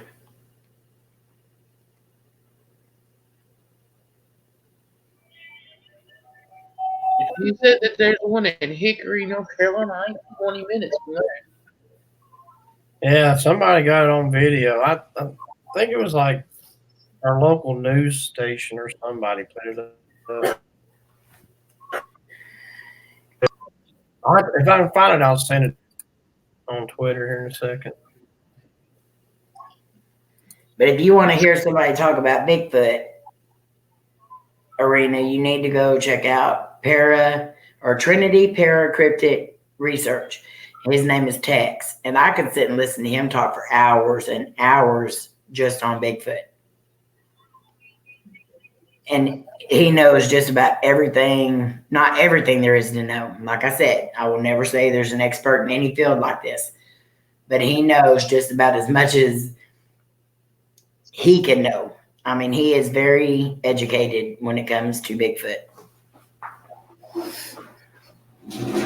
Oklahoma is definitely a huge stomping ground for them as well. I didn't even really know all that until we went there. But yeah, apparently there's been massive amounts of sightings in Oklahoma. Hey, buddy. Hi, buddy. Brady brother. Ow. But yeah, I'm not anywhere near I know I'm sub to him, Bigfoot, Odyssey. Okay, good. Yeah, so you definitely know. I love all of them. And I think Brown Dwarf is the one that yelled at us well, several of them did, but Brown Dwarf was like, why in the did y'all go there by yourselves? And we were like, why? It's a cemetery. And they're like, no, it's not. There's grown men that won't even go into them woods. In Canada, called it a Sasquatch or a Slim Squatch. I think there's different names for it all over. There's Yeti, Skunk Ape, and Southern Afterlife Paranormal TV. They did a premiere the other night. And they got a bunch of calls. Like, it honestly sounded like something really big and really scary, and you could hear like branches breaking.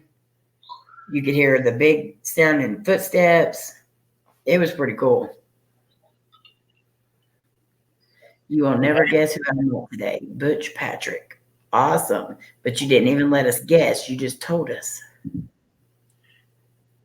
That's cool because he was the Munsters. Yeah. In Haywood County, they call it the Boojum. That's the Bigfoot. They actually got a brewery named after it down there too. I like to have met Butch Patrick. I like the Munsters. That was a good show.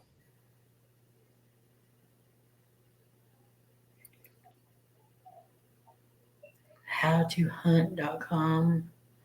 He tells a lot of stories from people who live in his area. Yeah, I love listening to all the stories about it and stuff. Hello, Boomer. How are you? Hey, Boomer.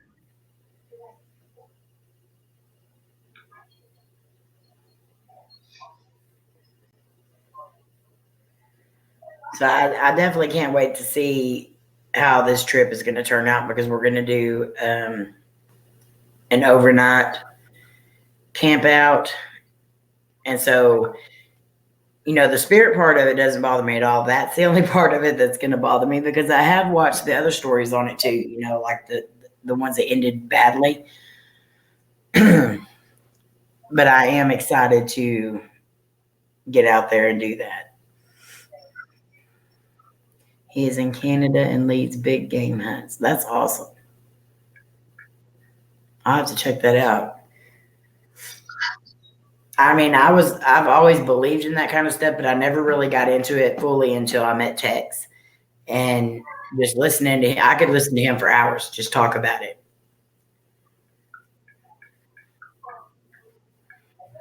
So, Crossroads, has Jane done anything? Jane's been pretty quiet. Now, I will tell you this. My sister called me over to the house to mom and dad's yesterday or the day before and said that she wanted me to see something. And they have exterior cameras outside the house, and one is at the back of the house. And she gets an alert anytime, like an animal or a person or anything happens to the camera, she gets an alert. So she pulled it up on her phone, and she got to looking, and the camera was upside down. You could see the picture upside down. And so she told my dad, and dad said, okay, I'll go out there. Maybe it's something happened to it. So he goes to the kitchen, and in the very minute he starts to put his hand on that doorknob, that camera flips right back around. Wow. Yeah. That is awesome.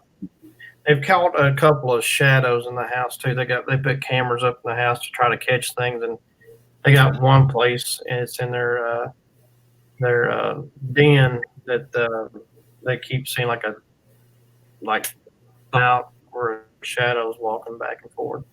And then my sister was laying in her bed one night, and something pushed at her leg, and she could feel it's like kind of a slow push.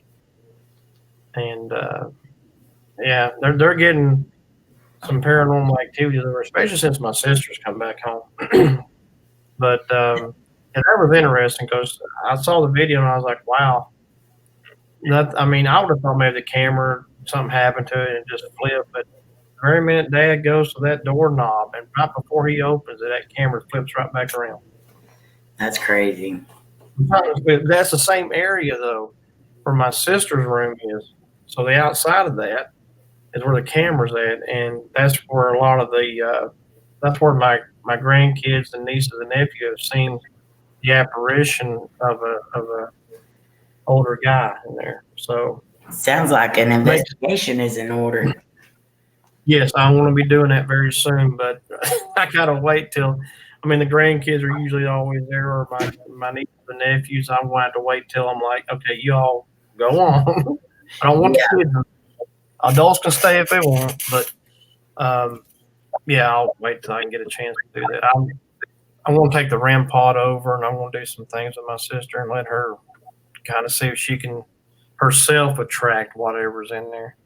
Yeah, so that'll be awesome to see. Hi, Bill Prepper. Hi, Armed American Patriot. Hey, Lainey. Good night. Love you. But Jane's been well behaved. It's kind of like KJ was saying, though. She saw with Jane being more of like a jokester or whatever. And I mean, nothing bad's happened or anything. So that's a good thing. So maybe she might just be getting a feel of the place right now, though. Could be because you never know. I have read a lot about, the haunted dolls and stuff, and a lot of them say that sometimes activity doesn't happen for like months. Oh, yeah. So maybe they kind of lie dormant for a little bit, and then. So Monday night, are you going to be doing Jane, or are you going to be doing something else? So far, Jane, I've not heard back from my buddy about coming on the live stream. So I didn't want to say his name or do anything until I confirmed it. So I've not really confirmed it with him yet. But what I also want to do soon is there's the tennis ball that I found at the river a couple years, or probably about a year and a half or so ago, that a spirit led me to. And the fidget spinner it moved. And then Jane. So what I'm going to try to do here soon is just take them outside and put them on this table and just see if anything happens with the REM pod, the EMF, spirit box, and see if any one of those three things does something. Yeah, that'll be cool to see. Yeah, it's pretty cool with those three things we have. But I mean, I don't know if I'm gonna get another haunted doll or not, but we'll see how Jane does and how behaved she is. I wouldn't mind having some haunted objects. I still cannot. Oh, that freaked me out. My chair. It was my chair too. Not even nothing. When I moved over this way, I'd seen it on the side of my head over here, and it scared me. I was going behind me. anyway, I have, and I'm actually looking into one thing here that I have at my house. I'm checking it out, and it's an old stationary kit thing, but it has like the little latch dilly and all that on it. And I'm checking it out because we did a deal with it, and every time we put the K2 near it, it would start going off and stuff. So I kind of want to bring that out and kind of do a little investigation with that just to see what it brings out. I was doing this. We got it at an estate sale in and my cousin had went to it, and she was showing us all the stuff, and I told her I wanted it, and so she bought it for me, and then I just gave her the money back when I picked it up, and it has like a really funny smell to it. And I know a lot of older people's houses have that smell. It doesn't smell like mothballs or anything like that, but every now and then it'll smell really strong, and you can even smell it when you walk past it. And then sometimes it doesn't smell at all, which I find odd. You know, if it just had a smell all the time, I wouldn't think nothing about it, but sometimes it has a smell and then sometimes it doesn't. Right. That's why Jane. So I definitely want to look into that, but yeah, I'd love to have haunted items. It's just the dolls creep me out. Well, there's a place here in Nashville. It's called the Hospice Resale Store. And we bought, a few things here and there. And I got, there was a book I bought. I don't even know where it's somewhere in my books up here, but it's a ghost book. Yeah, I can see it now.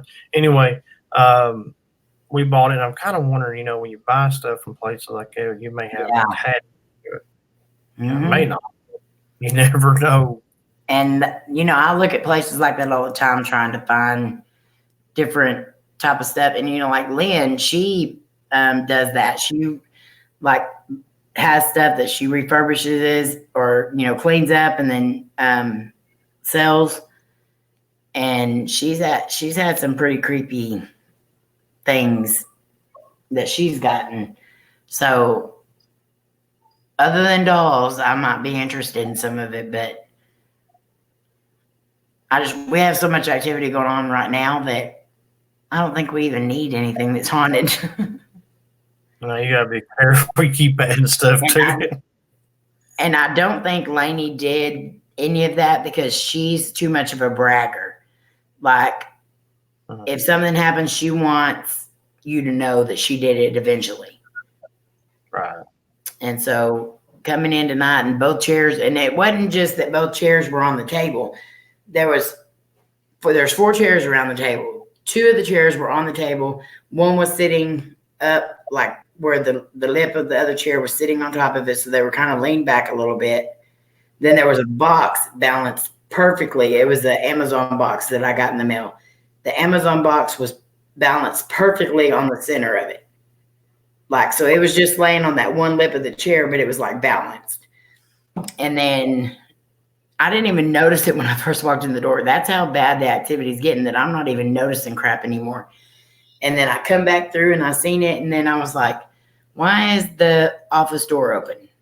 And I never leave it open because I don't want Layla coming in here or anything. And so that door was open, and that door, and Twinkie, because you stayed here, you stayed in this room. The door does not stay open on its own. No. It shuts. It shut. It will not stay open on its own. It was staying open. With no nothing. It was open. Yeah, because I'd always have to prop the door. And then the bathroom, the door there's a door that goes into the hallway to the living room and stuff, and there's a door that goes to the bathroom. That door always stays locked. That door was unlocked and opened. And then my bedroom door was open, and I don't ever leave the hall. I cannot stand doors being left open. I don't know what it is, but they have to be closed. And so all that was opened up. And I know that it wouldn't, Lainey doesn't like being here by herself because the activity is usually so bad. So stuff happening in the front of the house, I could understand. But all the stuff happening back here in the house, I don't, because she wouldn't come and do all that. So. Well, when I was there by myself, what I heard was me and just Layla. you were at work that day. Stuff was going on when I was there by myself. Yeah. You put cameras on stuff? Like when you're like if y'all had to leave for the day or whatever, do you like You know leave what's cameras? bad is I've even set up cameras to film me sleeping. Mhm. They never film anything. Mhm. I'll come back. The camera will either be completely shut off or nothing was recorded. And I will push record and I will see the timer start. All right. And I can walk away 15 minutes later, come back, and there's nothing recorded. And the timer's not going, nothing. Hmm. But I did have, I took my camera out one night, and I think Twinkie was here then too. You and James, I think, were here that night. And I was going through the picture because I was trying to find something that we had just done. And I found a picture of me on the couch asleep. And there was 5 different pictures. And in each picture, the camera got closer and closer and closer to me till it was right up on my face. Everyone says that they didn't take it. When I went and got my camera, it was in the same exact spot I put it. Hey, Tex. Hi, Tex. How are you? Love you. Do y'all see mist or shadow? Yes, we see a lot of mist and a lot of shadows. Actually, the last couple of videos we put up, we've gotten the shadows on camera going through the grid light. But yeah, that one freaked me out because it was pictures of my face while I was asleep. And everyone said they didn't do it, and the camera was exactly where I had left it. So I love the cameras you can get. Like you can look on your phone and watch it as it's happening and stuff.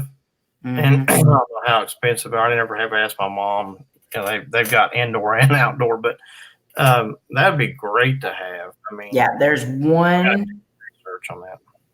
There's one that Kentucky Ranger did a review on, and I want to get it because it doesn't do 360, but if it hears noises or whatever, it goes to wherever it hears a noise, and then it sends it to your phone too. But the quality on that camera is so good. Like even at nighttime, he showed how it recorded at nighttime, and it was really good. It has the night vision on it. Mm-hmm. Yeah, so I definitely want to get it. I'd definitely like to have it. And then you know how cameras will pick up like the little boxes, like there's a picture of a face somewhere. Mm-hmm. And I go filming sometimes in cemeteries or whatever. Yeah. And even just doing like in a selfie mode, facial recognition. Yeah. There's like a box somewhere, and I'm like, you know, there's gotta be something that's catching because it wouldn't just capture a tree because I've tested that stuff before to see if it, so it's catching all the time too. That's pretty remarkable. And Lainey was been about 4 or 5 times here in the house. Every time she tries to do a Snapchat deal, it would put the face down lower, like in front of her, like something was standing in front of her.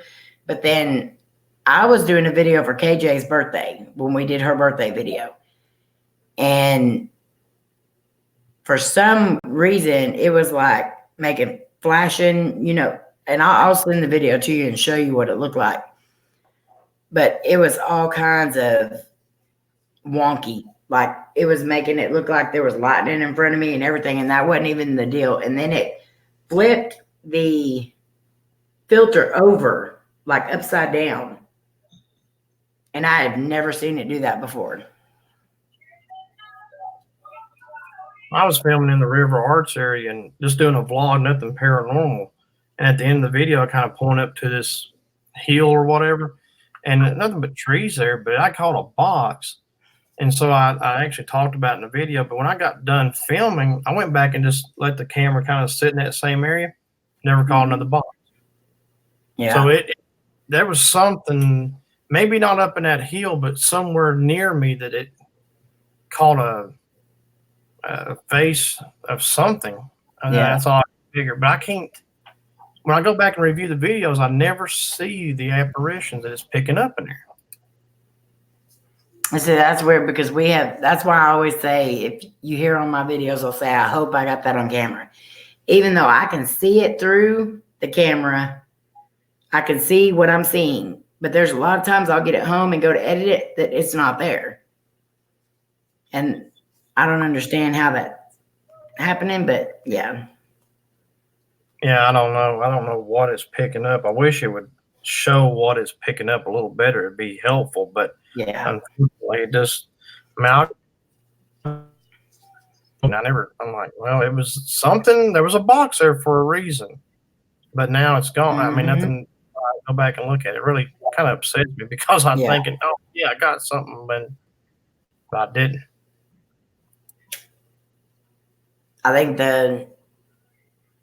the one time I did pick up something that I knew I seen it. It was at a cemetery. It's actually at the witches cemetery. I knew I seen somebody standing there.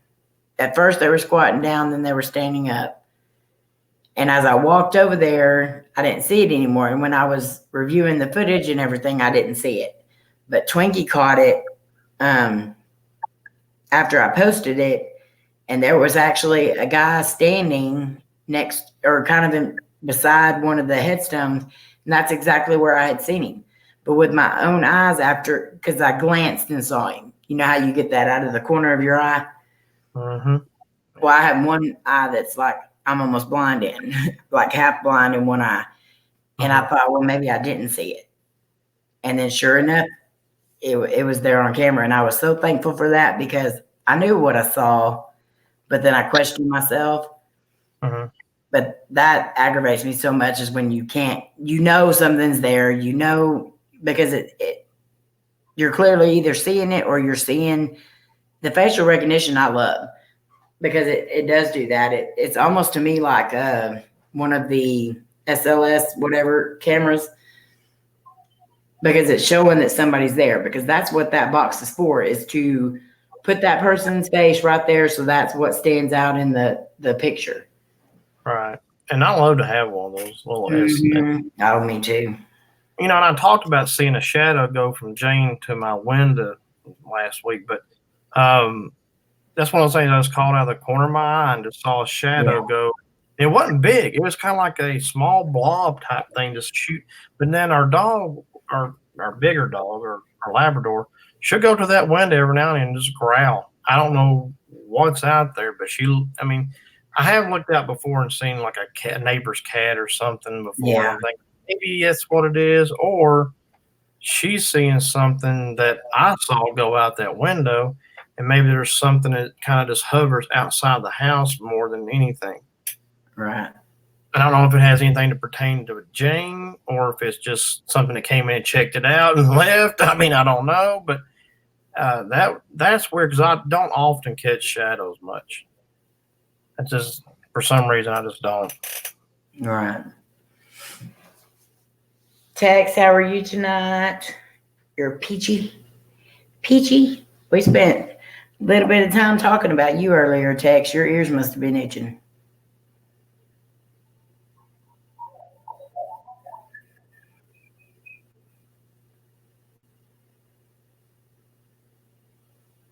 I got a bunch of plums tonight.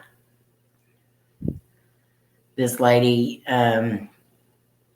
harvested plums, and she brought 3 huge boxes up there and then put a bunch of brown paper bags up there and said, tell everybody if they want some to get them. So I just put a note on it that said free. You put a note on it that says free, and the people come in hordes. But we still had almost a full box left. So we have a lady up there that says she's going to make some plum preserves and stuff. So we let her take them. But I got like 20 plums.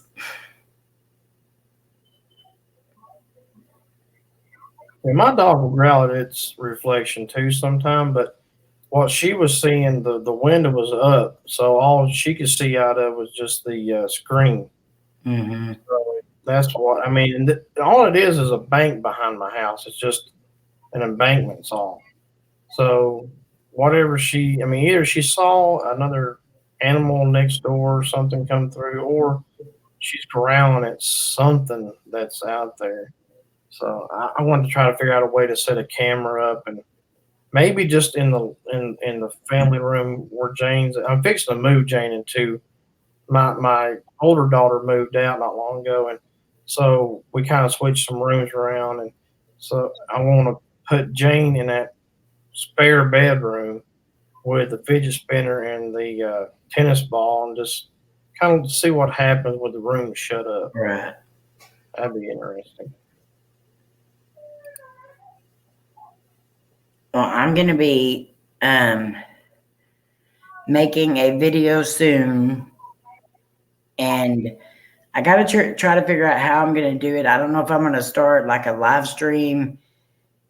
Can you do a live stream but make it private, like to where only the people that are on the panel can see it? I know you can do like a private thing on StreamYard, but I don't know. I don't know if it's just for you only or if you can invite people. I don't know how that works. I seen where you said you can go to public or private on it. Yeah. So I'm not playing around. Then maybe, but I want it to be able to record, because I want to. I'm gonna like have a certain deal, and then I'm gonna like bring one person up on the panel and discuss it with them and let them put their input into it, and then the next person and the next person and the next person. But I want to do it as a live stream so it can record, but I don't want the chat coming in. Could you turn the chat off? You might be able to. But if you want to do like private, you do a private thing, that might be pretty good. But as long as it, there may be an option where you can make it public after you've done recorded it too. Yeah. I don't.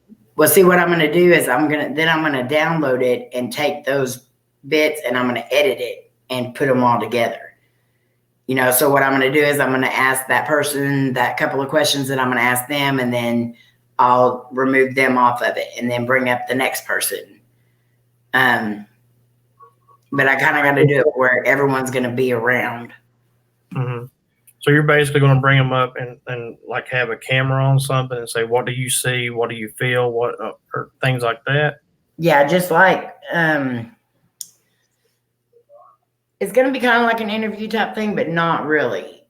I'll have to explain it more. I've got this thing in my head that I want to do, so it's going to be good once it's all done, but I just got to figure out the recording part of it, because when I screen record, it sounds like shite. Because there's something going on inside my computer that it picks up the noise and then it makes it echo too, which I got a new mic. I don't know if y'all can tell any difference in the audio, but I got a new mic and I'm hoping that helps. So we'll see. Yeah, you can tell a difference in the mic. I mean, it's more of a, it's a little louder and more of a, like, I don't know, like you're in a room, like, I don't know, kind of like a cave type thing, but it makes it better because you can hear more coming through it. And that makes a huge difference. I don't need to be louder because I'm loud enough as it is. But this room is empty other than what's behind me and what, I have 3 tables in here that are right over here in the corner and then my lights. So I know it's kind of echoey right now, but I'm going to put the Chase Lounge and all that in here tomorrow and try to get my other shelves and stuff in here. So maybe that'll help a little bit. Would the echo be? I can hear myself echoing. It may pick up more though. Well, I mean, the mics, a good mic can pick up a lot. Let's put it that way.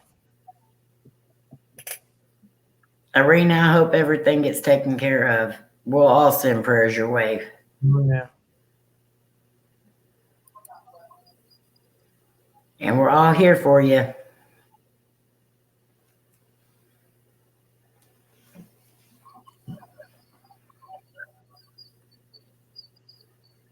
I like to do a green screen.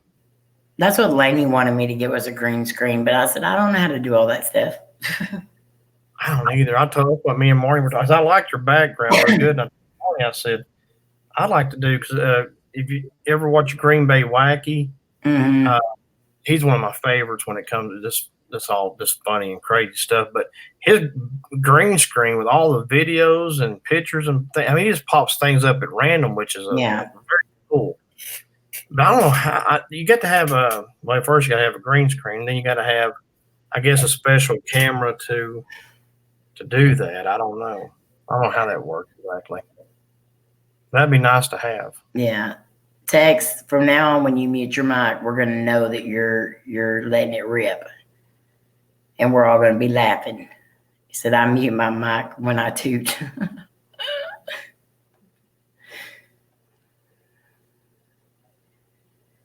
I'm not like, as far as editing and thumbnails and stuff like that, I'm pretty okay with that. Mhm. But the green screen stuff, and once you get into all that stuff, it's, yeah, floating air biscuits. We've got a song right now because our county and the surrounding counties are nothing but meth heads. And I'm not even joking. You see people walking around all the time looking like chickens walking down the road. Half of them are dressed, half of them ain't. But this guy wrote a song called Floating Air Biscuits. And he's talking about how when they're on this stuff, how they're constantly look like they're trying to eat something out of the sky. And so he wrote a song called Floating Air Biscuits. It is hilarious.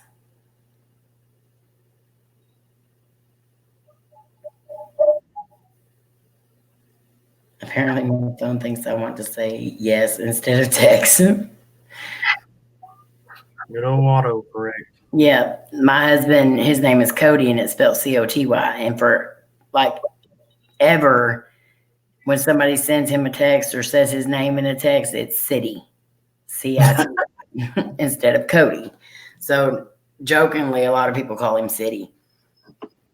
It does me that way if I put Marnie's name, because hers is Marne, and then but if I say like on the Bluetooth it says Marn, and I keep forgetting to put an IE or a Y in it, so Yeah. the Bluetooth, figure it out on the car. But yeah, autocorrect it gets on my nerves because I'm like, oh crap, I sent something, I didn't mean to do that. But I went in and put in the, you can go in and you can put the deals for the abbreviations or the whatever, and it'll like autocorrect it to what you want it to say.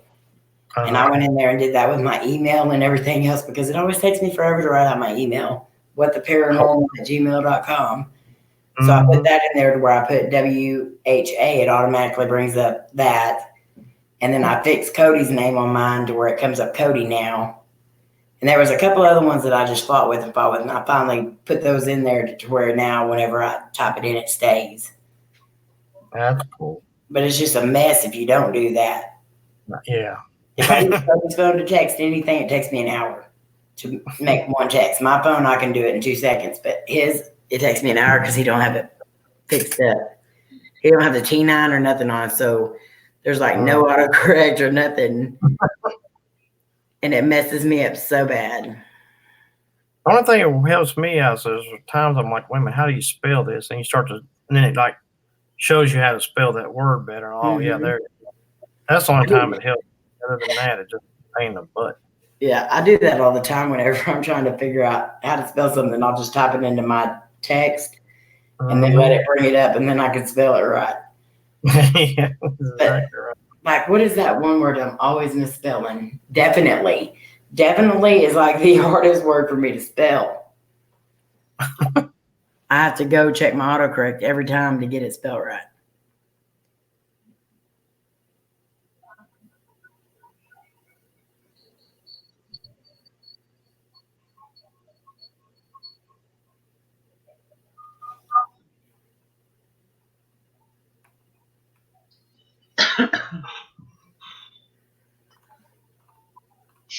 Belle or Arena, if you're into like the Native American, because I'm Native American as well, and I get all of my stuff through an Indian chief, and he shows you how to properly sage and cleanse your home and stuff. And he's pretty awesome. So if you want me to share any of his links with you, I will. But that's who I use to help Sage and all this other stuff. But all of us, anyone that's ever on my panels or around us, we all are very spiritual as well. And so I agree, you definitely need to have that kind of backup to get your house cleansed properly. Good night, Tex.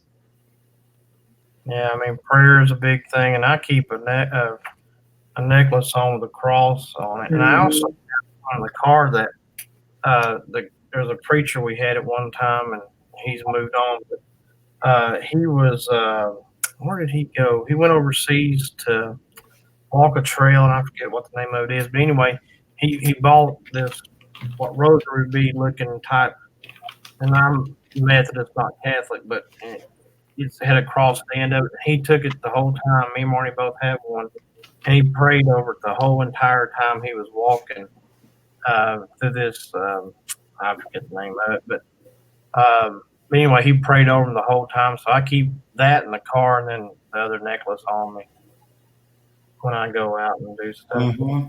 Well, I have it on whether I'm investigating or not, but yeah, it does help a lot. I mean, prayer is a big key.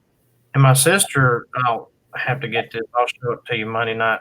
But my sister brought a thing home from South Korea. It's got 3 different masks on it, and they believe that each of these masks represent to keep demons and stuff out of your house. So people in South Korea, a lot of them will put this plaque thing, and I'll show it to you later. But at any door you want to sit it at, you can hang it up on front door, bathroom door, closet door, and it keeps like bad spirits and demons out. So there's things like that too. Yeah.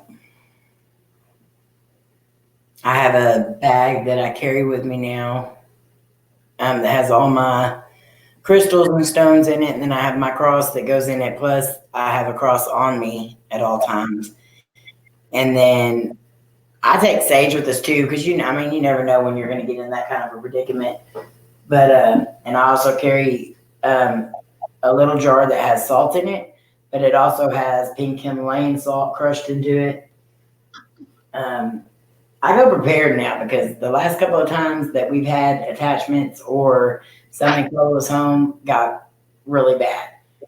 And I really don't want to have to go through that stuff again.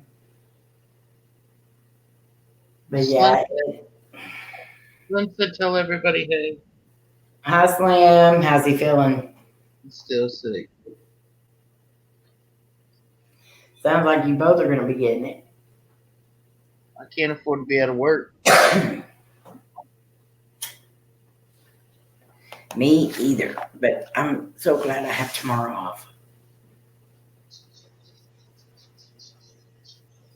Who's going live tomorrow night? Nobody. K-Dog said he might start doing Sundays, I think, earlier. Said he might do one on Sundays, but other than that, I don't think anybody. Because George is now on Thursday. You're so funny, buddy. What did he say? Every time I text Braddy's sisters, it changes to Batty, and I'm like, that sounds right. Ha ha ha, you're so funny, buddy.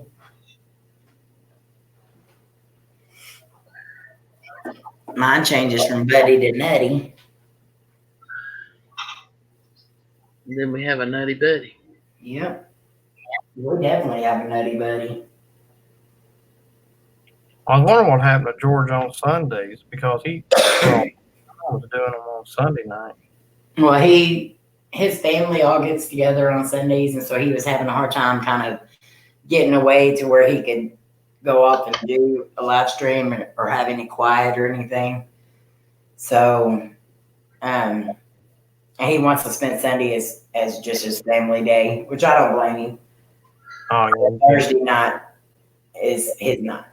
And see, you switching over to Monday night works out really good because Tex goes live on Monday nights, and then right after him, you go live. And then Tuesday night is April. Wednesday night's me. Thursday night is George and then Rob. And then Friday night is Twinkie. And then Saturday night's me again. So it kind of all worked out to where we could be on everybody's streams. Yeah. I kind of wish Rich would kind of do the stream yard and bring people up. He always has good live streams too. Yeah.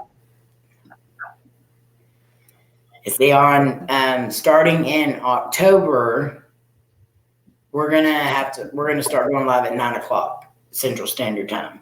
Which I know for some people that might be a little harder, especially the overseas ones and stuff. But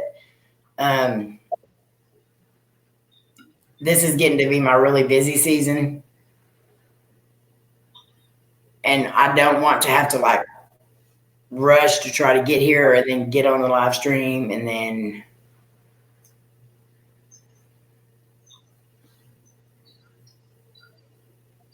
Okay, Arena. But yeah, I think 9:00 will be a good time, and then Rich can kind of stay on a little longer.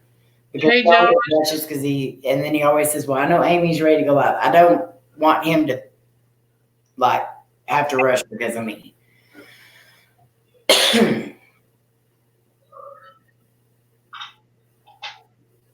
How are you, Josh? Now you making me odd. But I'm gonna run to the powder real quick, guys. I'll be right back. It'll take me just a few more minutes because I'm in a different part of the house now, but I'm not going to the caca. Going to the caca? I said I'm not. You ain't right. Hey, Josh, how are you?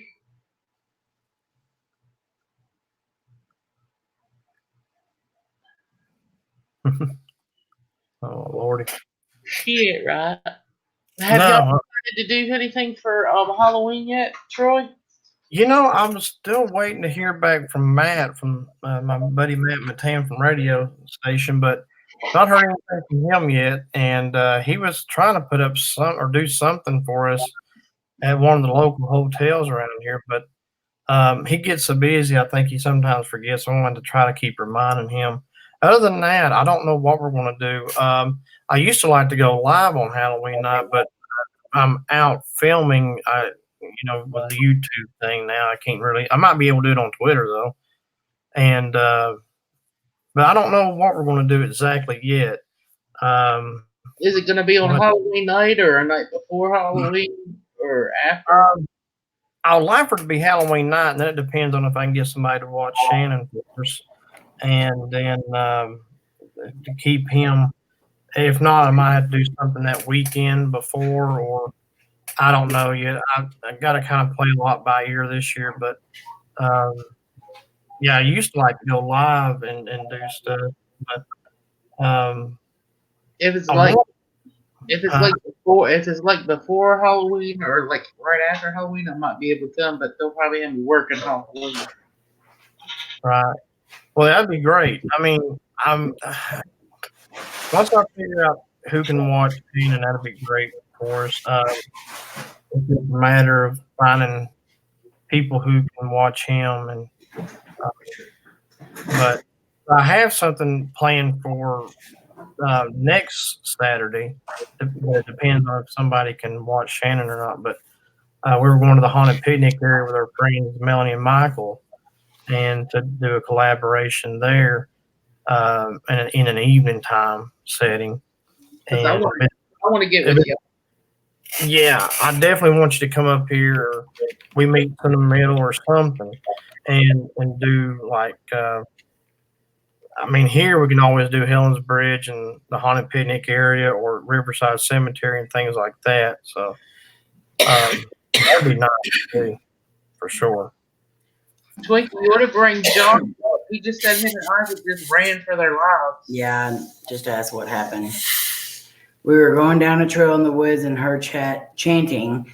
The people started chasing us, and then we heard gunshots. We are in a spiritualist town called Casadega in Florida. Oh, wow. Okay, Arena. the G team done a thing at a hotel in Casadega that was really haunted. I can't remember. I guess it's called. I think it's called the Casadega Hotel.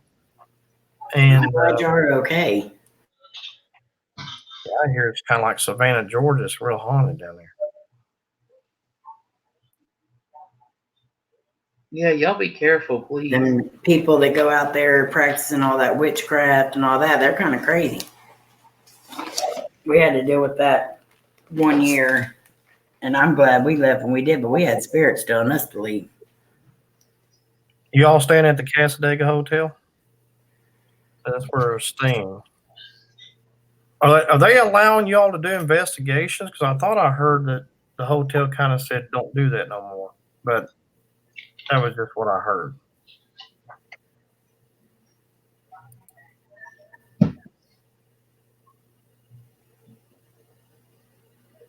Y'all be careful if y'all go back out, Josh. Make sure you stay together. Yeah.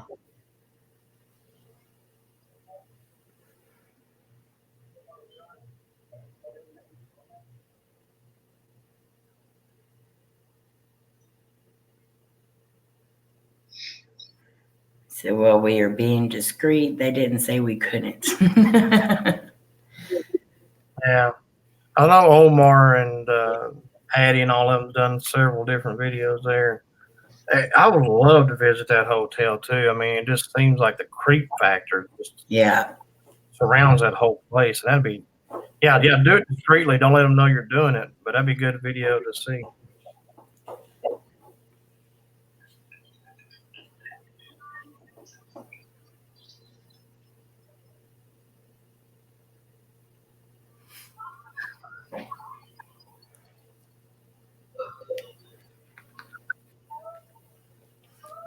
Arena, I'll get that link to you as soon as we're done here.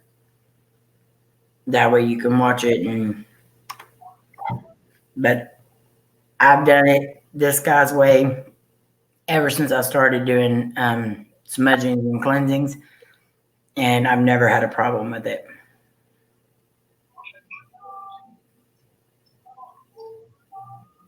So here's a funny story. Earlier today, Marnie was got a phone call. I don't know if it's a telemarketer or what, but anyway, the person on the line's name was Jane. And I said, Marnie said, "That's the name of that doll." I said, "Yeah, I know, man." Oh my God. I'm telling you, her and Alexa have something going, and they're like, yeah, that's creepy. She loves that Alexa. She wouldn't touch the REM pod at all that one night, but that Alexa lit up. Like the REM pod, that's a toy. I want this Alexa thing to play with. Mm-hmm.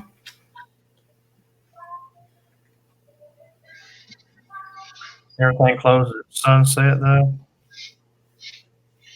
After that, you were trespassing. Oh, yeah, be careful down there. But ghosts are there before sunset too, so that still should be a good video.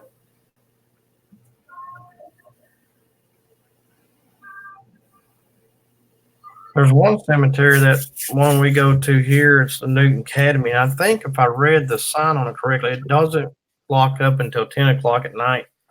So now that it's starting to get darker a little sooner, it'd be good to go into that place and do some investigation. And I've done several days. That's where the fidget spinner moved.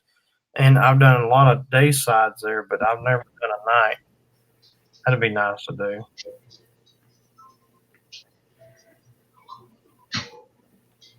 Yeah, I'd like to see that.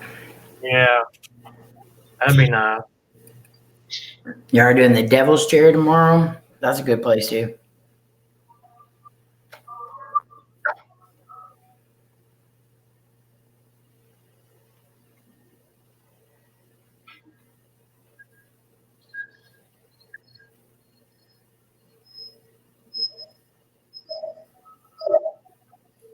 Ladies, I think I'm going to hop off here and hit the sack.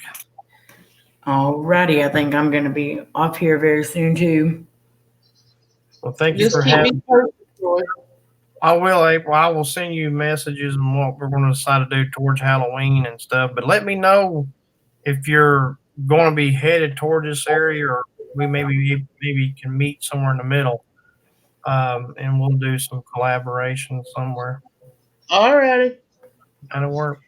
All right, Guys, lady. make sure you check out Crossroads Explorers on Monday nights. And it's 10 o'clock your time, right? Yep, 10 o'clock Eastern. And hopefully, I think we're going to try to do something with Jane again this Sounds time. good. Or something else comes up, but yep. All right. Well, good night, everyone. Everyone in the chat. Thank you, Amy and April. You're welcome. Thank you for coming up. No, you're welcome. Troy and Marnie. Marnie's done gone to sleep. But Jane's probably still awake. So Oh, I'm sure she is. Good night, Jane. Love you. good night, everyone. Good night. All right, everyone. Y'all make sure that you check out Crossroads on Monday night. Tex also goes live on Monday night. Trinity Paracryptic Explorers or Research. Sorry, I'm getting their names together. Trinity Paracryptic Research. He goes live at 7:30 Central Standard Time, and then Crossroads Explorer goes live at 10 o'clock Eastern Standard Time. Awesome, K-Dog. And then Twinkie will be back on Tuesday night, which is Entity Paranormal Investigators. She's up here on the panel, so if you don't have her, grab her up. Twinkie, you need to comment in the chat. She is so close to 1,700, so yay! I'm excited. Josh, do you have a day that you're going to be going live anytime soon? And we're going to be live Wednesday night interviewing Sherry. And then Thursday night, Rob is going to be interviewing Tampa J, and then we're going to be having a rematch, girls against the guys on Family Feud, because the girls won. Woo woo. Of course. Was there any doubt? None whatsoever. And then I've got this big deal planned with interviews of different people. So some of you that are in the chat may be getting asked to be on it as well. Because I have a lot of people that I want to be on it. And then in October, Scaretober starts. Yay, prank time, prank wars. Josh, Gertrude video coming out soon. I don't know if it'll be up tomorrow, but it may be up Monday. I will be live tomorrow and Wednesday. I do premieres. So Sunday and Wednesday, Josh will have premieres going. So I can't wait to see those videos, and we will be there. Do you know about what time, Josh? So I can kind of be watching for it. Good night, Bell Prepper. Thank you for being here. Good night, Lori. I love you so much. Night, K-Dog. Love you. Good night, Arena. And I will send you that email as soon as I'm done here. Hi, Christine. How are you? We are just getting off here, Christine.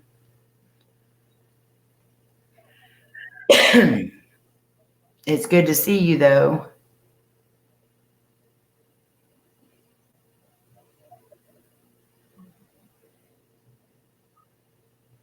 Okay, but guys, check out Southern Afterlife tomorrow, and on Wednesday he'll be doing a premiere.